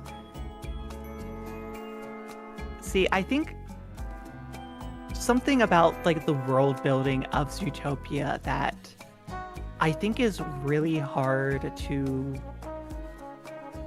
It's like it's really hard to kind of, like, square the circle with the world building. There is the animal aspects are not as abstract as I think they should be in, like, quote unquote furry media, because a lot of times like when people talk about, like, the appeal of, like, sort of like furry art and just, like, art that, like, depicts, like, the sort of, like, abstract idea of, like, animal characters, is they're not often talking about the specifics. It's like, oh, I like the idea of a person being big and having fur and not, like, the aspects of it that sort of separate like people from animals, and trying to like carry that animalistic aspect into like the quote unquote like a quote unquote like realistic world is, it is not a it's not easy to find a balance there, I don't think. Because on the one hand, you're like, we want this to sort of reflect the reality of what it would be like if animals had a society like this, but still keep the parts that make them distinct from people. And so with things like the shock collars, that is a human invention being applied to an animal society. And while it does like highlight like a sort of like prejudice against like the ones who would have that kind of, I don't know, I feel like it just overcomplicates it. Yeah. And I'm not surprised. I definitely like, I just think it's like a poorly thought out metaphor, especially if they're gonna tackle it, and they are so like, it didn't have to be racism, but like it had to be racism. Like, I feel like the movie would be much stronger if it wasn't trying to be so overt with that as like the theme. I kind of have a sour taste because I watched the making of documentary.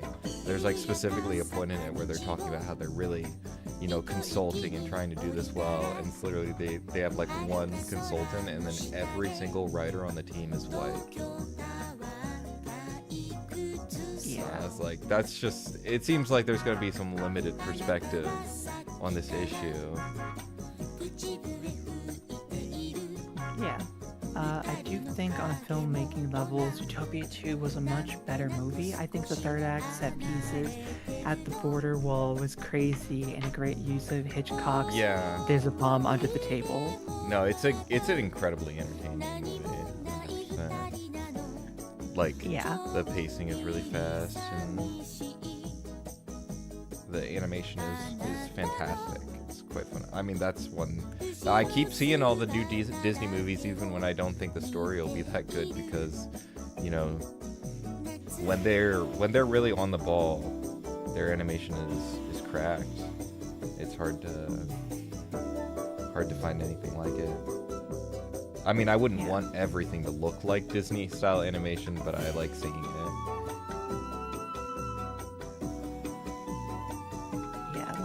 Do you think Hoppers will be good or bad? You know, I think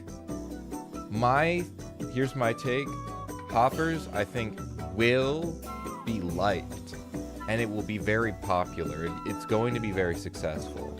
I think Daniel Chong, who's the director and the creator of We Bare Bears, knows how to make something that's marketable, and he like taps into, I think, a very specific kind of audience that like isn't catered to as much as it definitely could be in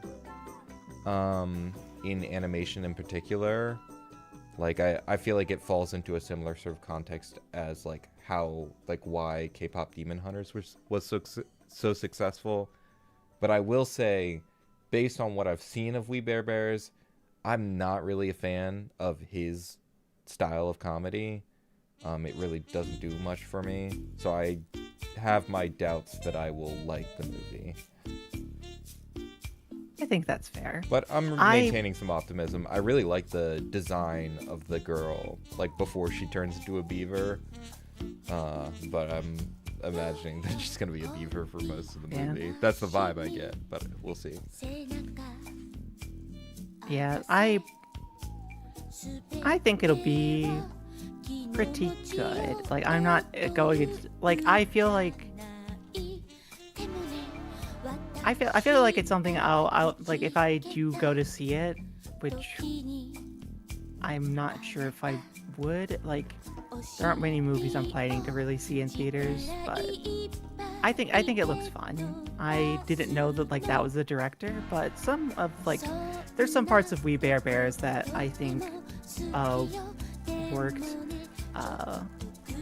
at least the stuff that I know overlapped with like Louis Zong, since they were pretty heavily involved in like We Bare Bears as Okay, well. I will say that I fucking love Louis Zong. He's awesome.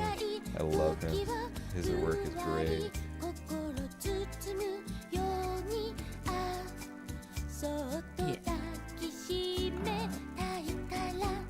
I wonder if they're working on it. Are they? Let me look this up. That would be cool if they were. Because they've mostly just been dropping kind of like smaller projects lately. Does not look like it.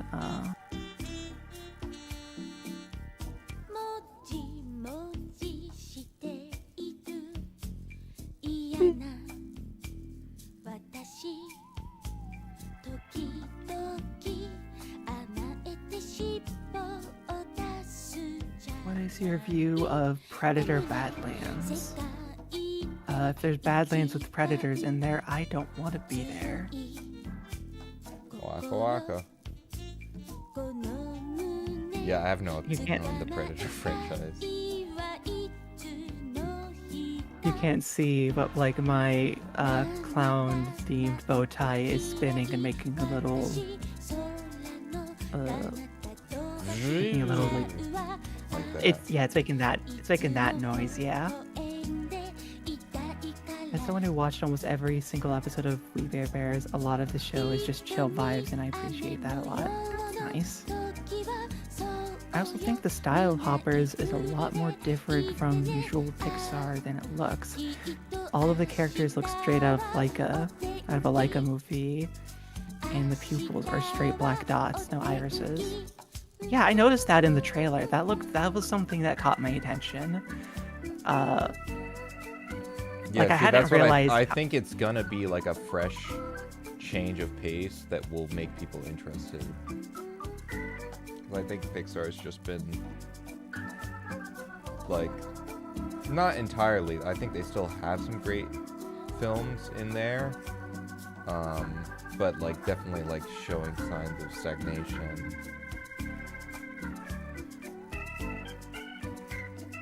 Yeah, like I think that that happens just like in any kind of like creative environment when there isn't like the room for like kind of novelty. And I feel like I'm just rewatching the trailers, especially after they right got now. like bought by Disney. I felt like they became much less ambitious as a company.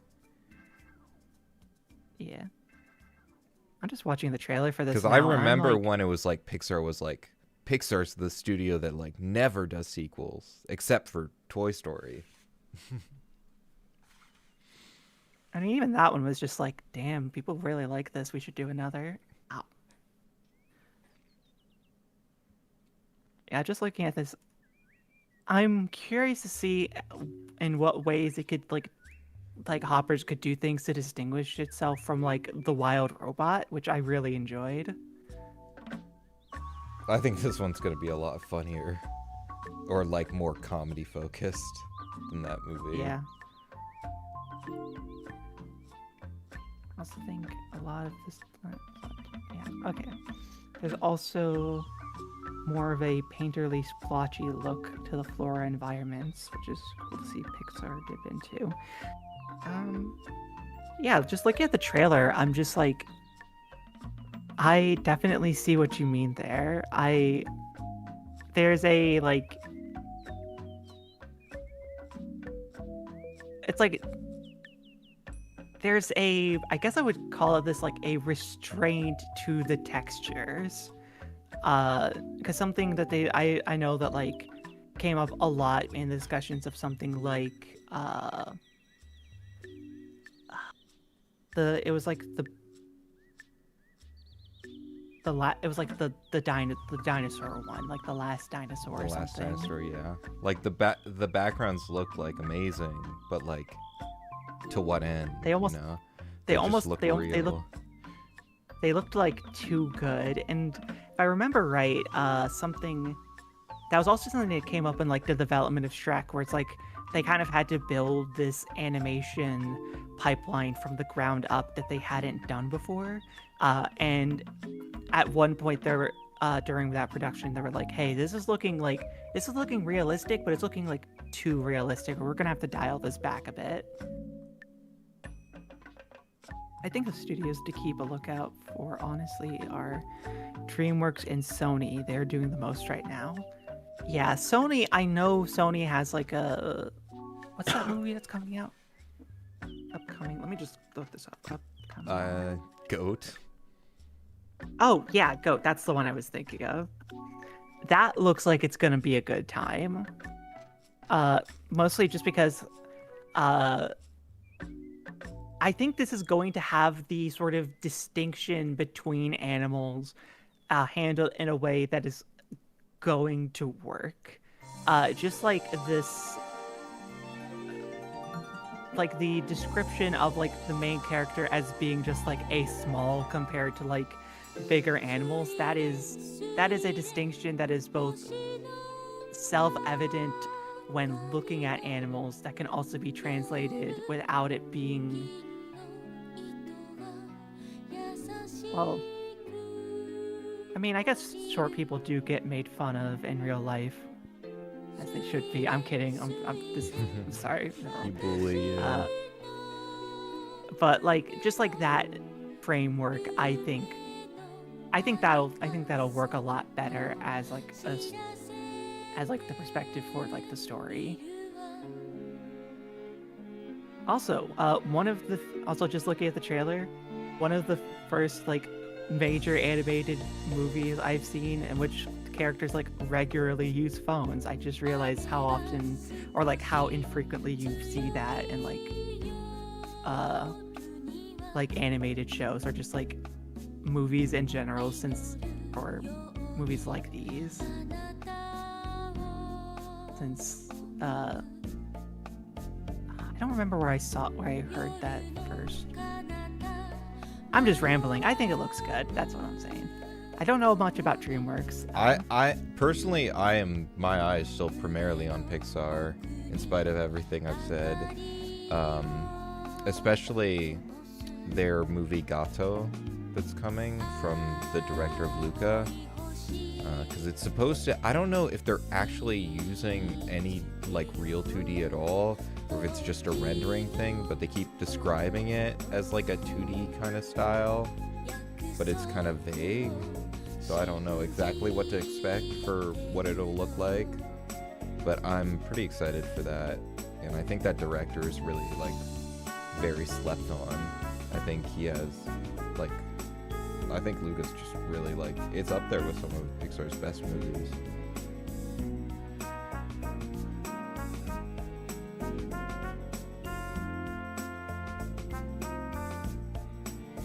Sorry, I'm just doing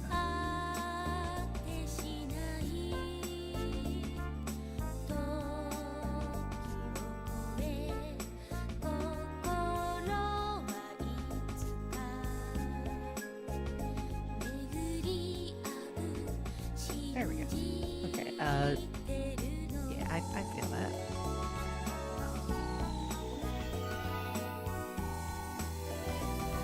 That is coming up.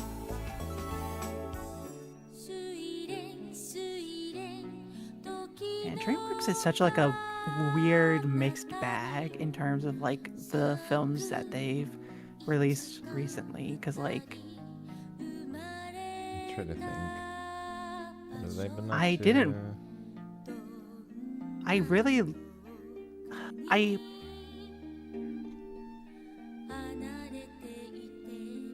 The Bad Guys 2, when it's good, it was really good, and when it was bad, it kind of got annoying.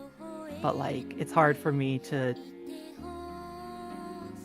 be like, I don't know. I liked it. And I will say, I mean, I think it has some of the same problems the first one has, but I feel like it's overall better in like every way than the first movie was, which is, I mean, exactly what you'd want from a sequel. Like, there's less annoying humor, there's more action scenes, there's less like tiresome, played out like team breakup drama. Like I just feel like it's more like a focus, like a more focused story than the first one, and the animation is like they took it in so many like new, like cool places. Like they really amped up everything. Yeah, like that makes like I really enjoyed like the storytelling there. It's just like, every now and then there'd just be like a moment where it doesn't like take me out of the story, because like I don't, never mind. I liked it. I mean, yeah, no, you're good. I'm just having a discussion. Yeah. Oh, I just noticed something in that I missed in the chat here. He told us when he came to my college that he hated working on those movies. I think it was the Transylvania ones. And with the first, he basically fought the head of Sony Animation about some odd story choices. And then she like walked up to him in the bathroom and said, "You stood up to me today. I like that. You're hired." I will say, I mean, I mean, that's cool. Maybe a bit of an HR violation. I think Gendy's probably at his best when he has people that push back on him on story stuff. Because I don't know if he's the best at it. He has some really good ideas, and he's great at directing animation. I just think his narratives often have some struggles. Yeah. What would you say is like the style of comedy that we're approaching for the pilot?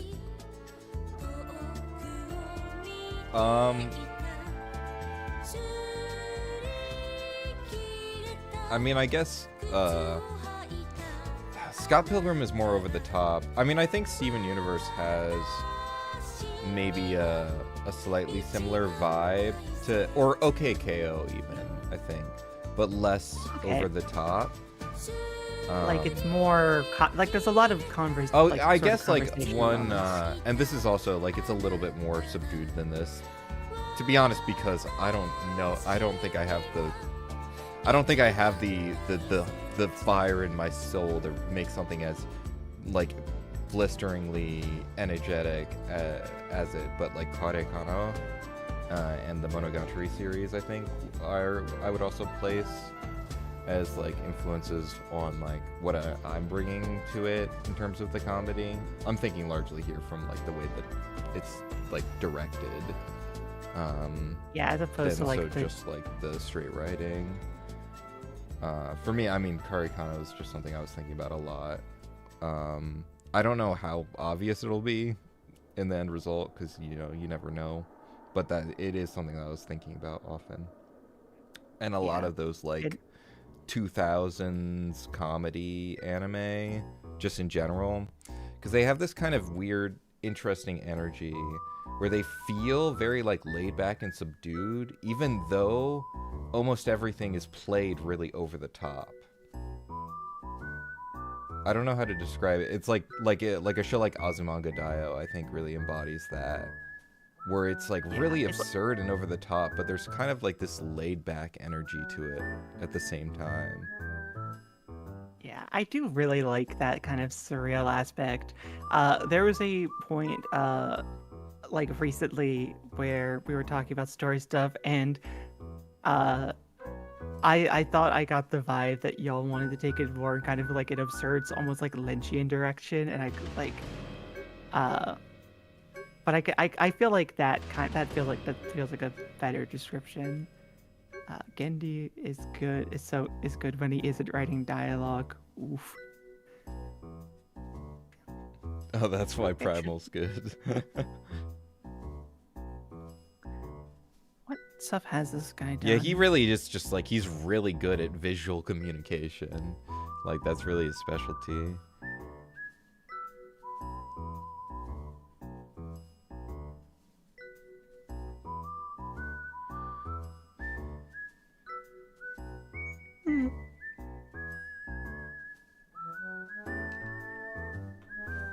Holly, I'm glad you're having a good time.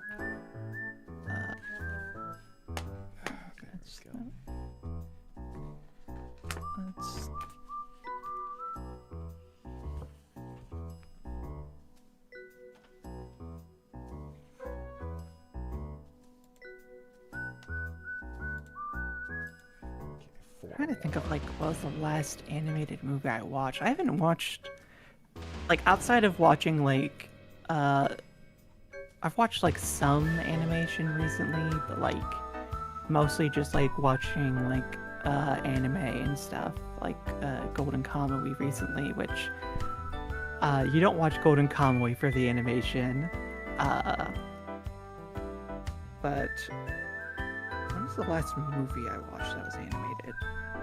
I think it might have actually been The Bad Guys too. It's been a while. I'm not sure what the last thing I watched is that wasn't for the channel. Oh, I did watch Lupin the Third, Jigen's Gravestone, which was one of the I don't remember this guy's name. One of the Takeshi Koike Lupin films, which are a weird mix of like same thing with like the Bad Guys too. When it's good, when they're good, they're good. But like when these ones are bad, boy, are they bad. Like Jigen's Gravestone is like one of those movies where it's like there is a section of that movie that straight up did not need to be there. Have you watched Down to Dawn? The animation is amazing. I watched a bit of Down to Dawn. Gonna be real, it feels like one of those stories where it's like they could have just been in college. Like I don't feel like that would have made like a substantial difference in like the text of it, but like The animation's pretty good. I don't really fuck with the comedy, to be honest. have you seen the new show by Apple and Onion creator coming to Netflix called Living the Dream? I have not, but I will look that up. I've seen a bit of Apple and Onion, and Apple and Onion has some real shooters. That's what I'm discovering. I've happened upon several people in just my genuine day-to-day life that are like really fucked with Apple and Onion, which I think is really funny because it's not really. I don't feel like it's a show that gets talked about all that often. But I've met several people who are very passionate about it. yeah, it's like it has a very like dry sense of humor that I really fuck with. Like that's something I really like seeing. It's just like when the humor of something is like, I don't know, I just really like dry humor, or just like humor that kind of knows it's doing something stupid, but it's kind of operating on like, I guess you would call it like, I don't know, like mime logic, I guess, like where it's like it's doing something absurd, but it's framed in a way where it's like it's meant to be like it sort of exists within like the framework of expectations you have. It's like played straight. Yeah, it's played straight. That's the term. I'm looking at the key art for Living the Dream.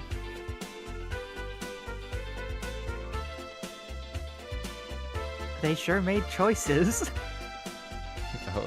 Oh no. I mean, they look fine. Like, I don't know if this is... They kind of look like what if Apple and Onion were people, but like proportionally kind of similar still. Oh. I suppose I can picture what that would look like. Yeah, here, honestly, here, Cora, I will just put this in the lead chat, and then we'll see.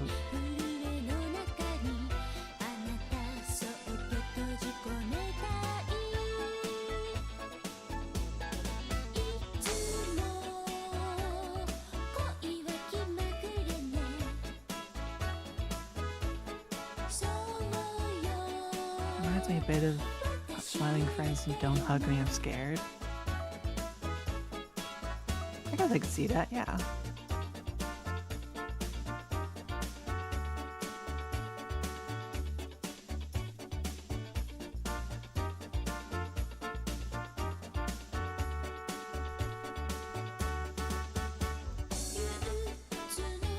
I just realized we've been going for like 2 hours. I think I'm gonna head out and get some food, but it was nice hanging out with y'all. Yeah. Yeah, I will talk with y'all later. Hopefully, I'll do like another Oh stream. god, I sometime. just fucking looked at it. Oh my gosh. That's terrifying. Oh my, I'm scared.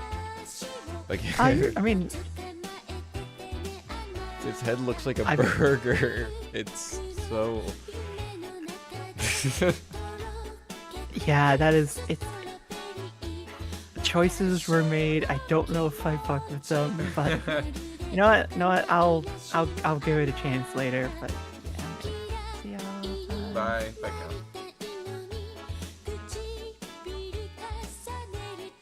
Yeah, I just am gonna be wrapping up these last. I think I have 3 left to do. So I won't be here too much longer.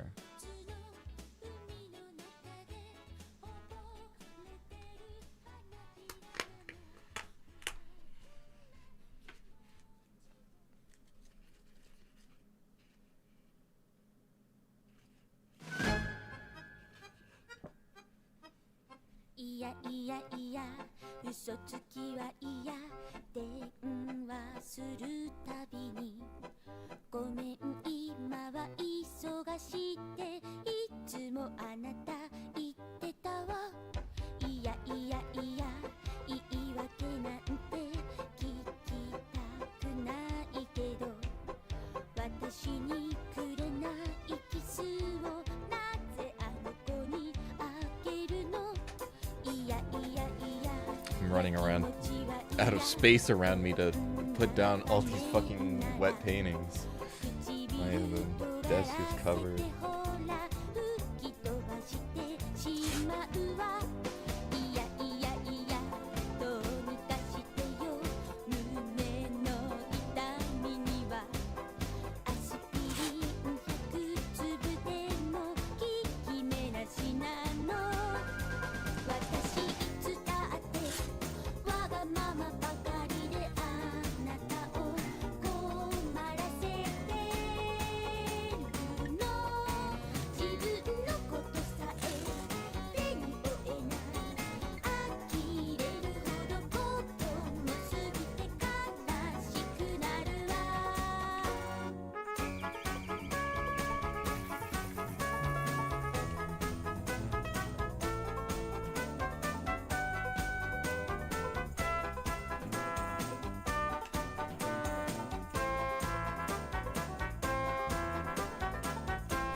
Hello? What's up, Reddit? I'm live right now, by the way. Yeah, I know. I saw. I came here to Aura Farm. Okay. Oh Are you God. gonna start anytime soon? My presence is kind of just my Aura Farm. Oh, Oh, interesting. dude. I just ate dinner. It was pretty good. Nice. Oh God. Coughing. Sounds like dinner's eating you. Ooh. This guy's. Look at this. Let me look at this chat. Dude, we got 10 viewers. Holy shit. We've made it to the big time. I think the YouTube numbers are fucked up too. I think there's something up with the website. Oh, really? Yeah. Apparently Ludwig had like 90,000 viewers the other day on YouTube. Damn. And Steve was telling me he had 50 viewers or whatever. What the fuck? And Steve's like, bro, there's like 2 people in chat. Like, there's no way I had 50 viewers. I'm just like, bro. Not 50,000, just 50. Bro, if Steve had 50,000 viewers, bro, I'd be so hyped. Dude, that would be crazy. That would be fucking lit, dude. Imagine that shit. Dude, this. Hey guys, where did everyone go? Yo, what's up, chat? I'm gonna add our Discord. Do you want more viewers, or do you care? I've been live for a while, so I'm probably gonna stop soon. Okay, I'll just put it in there. Whatever. But I'm not gonna add people. Hey guys, why do you think they keep making Smurf movies if they always do bad? They always do bad? What? I think the Smurfs movies make money. Smurfs box office. Now they always are bad. Oh. No, if they always do bad is what they're saying. No, I'm just correcting them. They always are bad. Oh. Yeah, because the first one made 500 mil. And the second one, let's up Smurfs 2. But I think Smurfs 2 box office is. Yeah, the second one made 347 on a 100 million budget, and Smurfs The Lost Village I think was a flop. That shit I remember being a flop at the time. Yeah, it had a 60K budget, 197. So honestly, it made a little bit of money. Smurfs 2025. Smurfs 2025 had it had a really small budget, right? And it made 100. How did that movie make 124 million? That's fucked up. It's the children's movie buff. Like, you don't even have to be good. If you're just a children's movie that's out when there isn't any other children's movies, like, people are gonna watch you. There's like not enough competition for It's true. it to really punish people for making bad movies.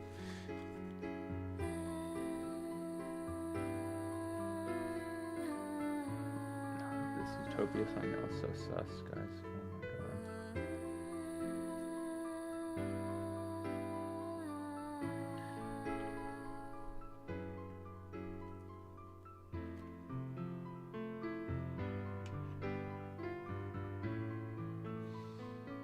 Guys, I'm really pulling out all the stops for this Utopia thumbnail. That's this Utopia video that's coming out. So I hope you guys appreciate it.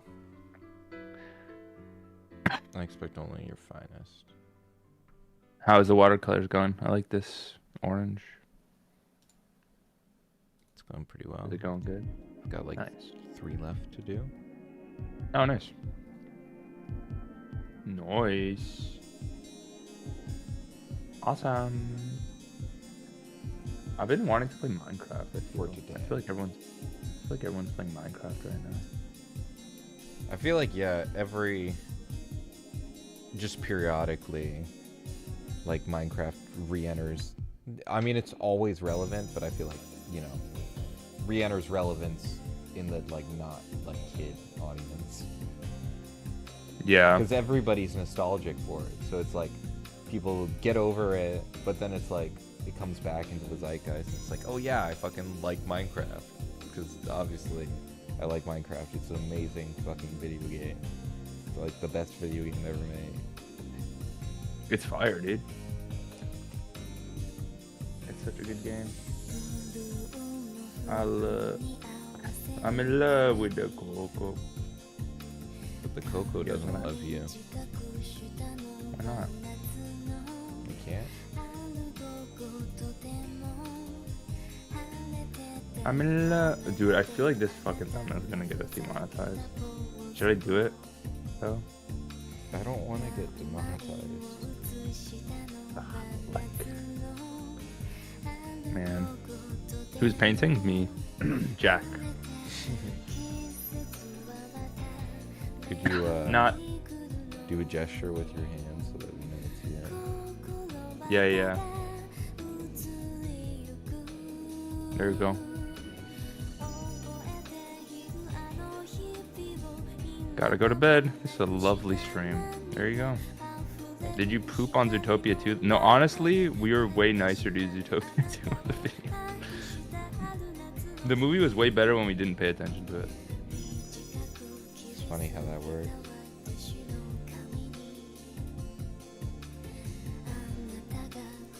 Which is funny because I think people usually say we dislike things because we weren't paying attention.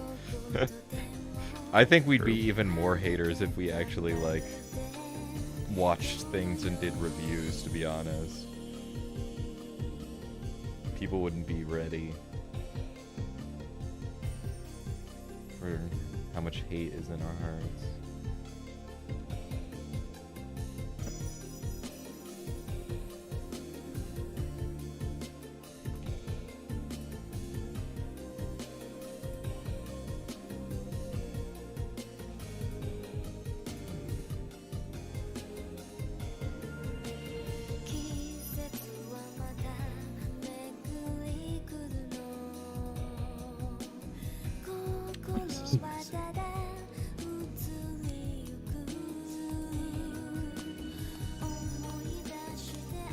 Guys watch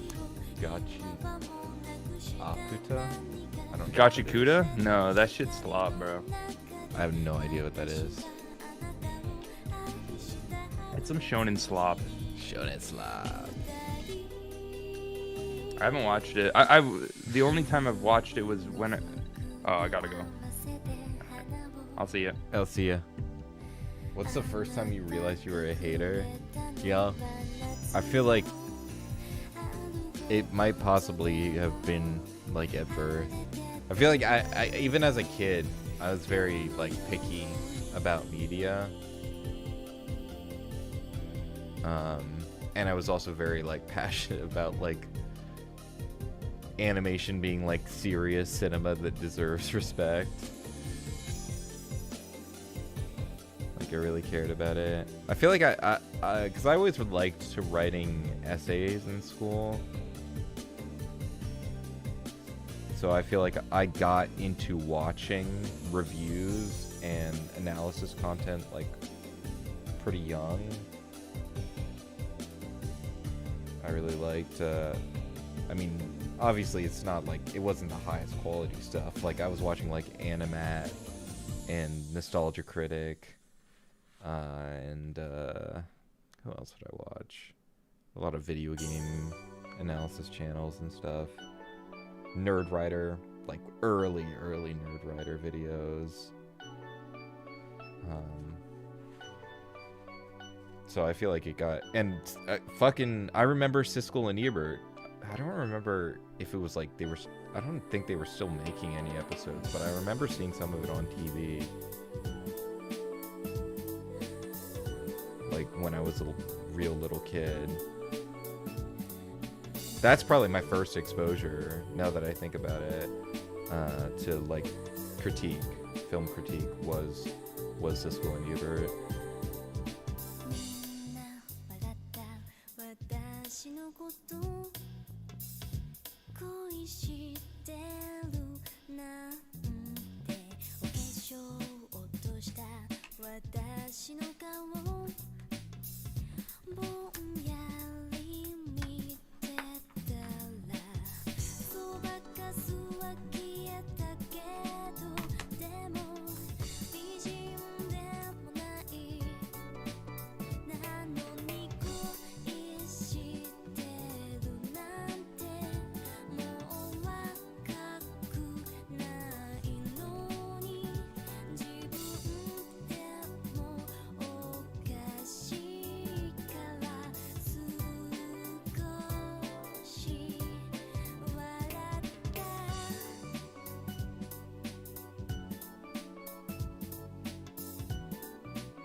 Oh shit, I actually only have one more. I miscounted how many I had done.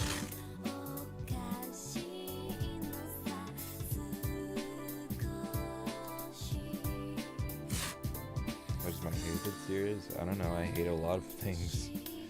I don't really think about it that much.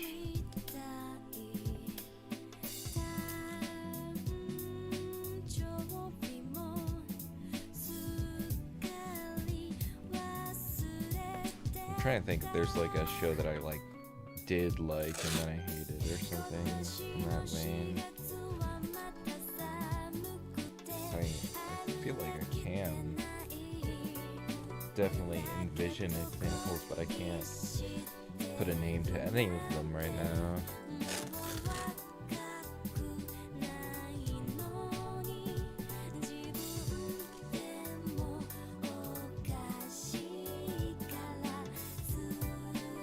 I also watched a lot of cartoon reviewers when I was young, but they're usually the top 10 ones. I mean, top 10s were so big.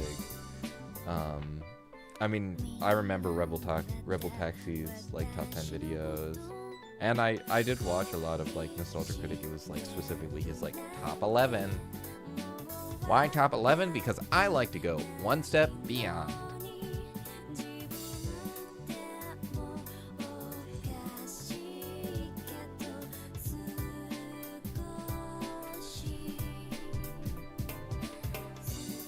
These days I don't watch that much media analysis, to be honest. I feel like after watching as much as I did and making as much of it as I did, it's really hard to see something compelling in the world of media analysis, because so much of it is like just really obvious, like surface level stuff. And also not all media is like, I mean, it merits analysis, but I don't know, it's kind of like media, it's very slop coded, I don't know, a certain type of analysis. I feel like a lot of times I'd rather just go watch the thing than watch someone's video on it. But there's some, I really like Jacob Geller's work. I think he has done like, he does really interesting media analysis, and it weaves together a bunch of separate subjects in a very interesting way. I feel like he always finds something interesting to say. In general, I've found game analysis channels to be more interesting to me. I also really like Matthew Matosis's videos, which I think is just like, even though I don't play that many video games, I find the concept of game design deeply fascinating, because it's like, as an form of artistic expression, it's so interesting. It's so weird and infinite, and it's like this sort of like building these systems and stuff. I find it so fascinating, and what that can mean for like an artistic experience. Like, it's really interesting to talk about. Kind of in a similar way, where I think of it as like, what's a making of documentary you'd rather watch? Them making like a Ghibli movie, and it's like you're seeing them put the cells down, or like them making like a modern Disney movie where it's all digital on computers. You know, there's a certain mystique, I think, to the seeing the thought process laid out in that kind of way, even though, you know, the end result would be just as interesting, but there's a kind of a romantic magic to it.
didn't even mean to grab that color. I put my brush in the wrong swatch. But I'm liking where it's going.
Are you painting right now? Yes.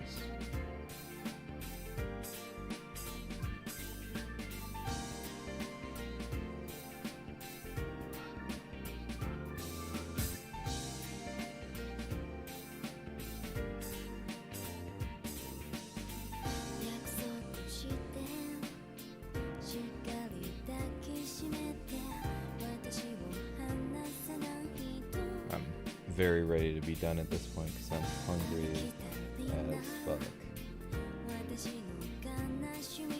But I have to make it through to the end, or else I will very much regret it later when I'm trying to fucking composite all these shots and I don't have all my backgrounds ready.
Nice beats, thank you.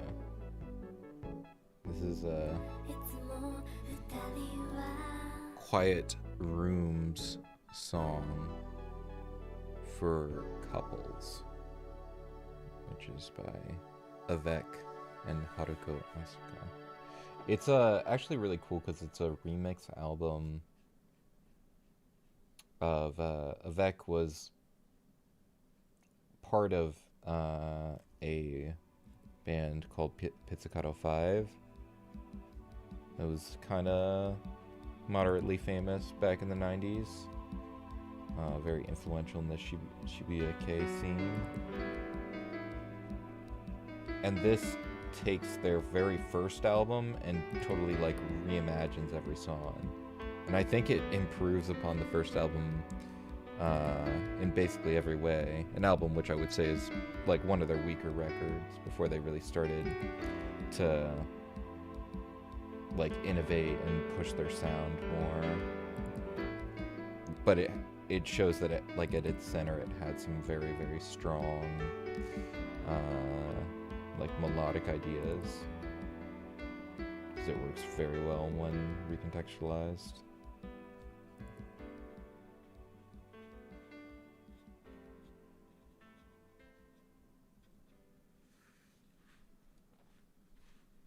This is pretty much most of it that you're seeing right here.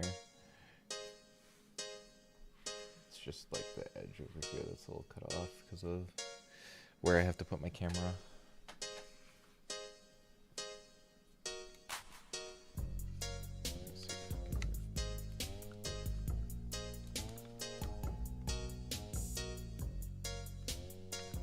That might be a little better.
There we go. I was trying to get it to drip a bit.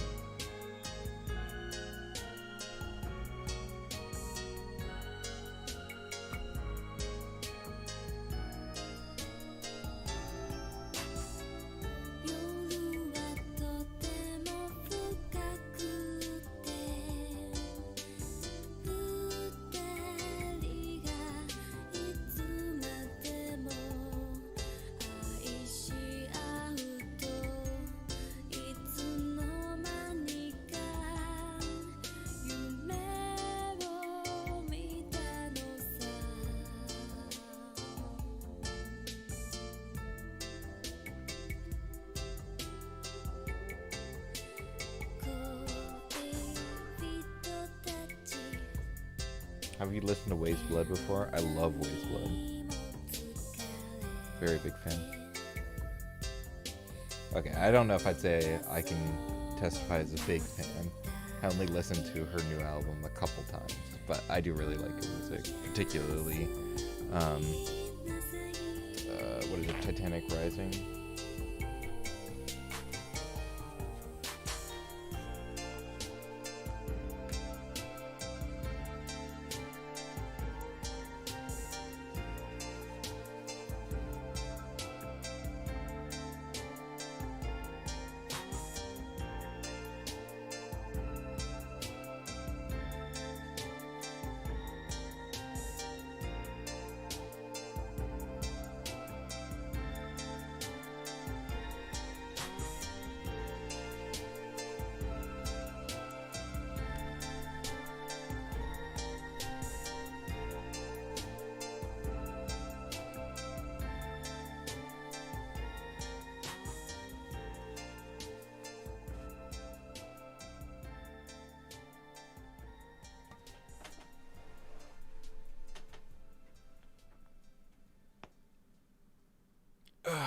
Alright, that's the last background I had to do for today. So I'm gonna end stream now. Thanks for watching, everybody. I might do another stream like this again in the future. Have a good day.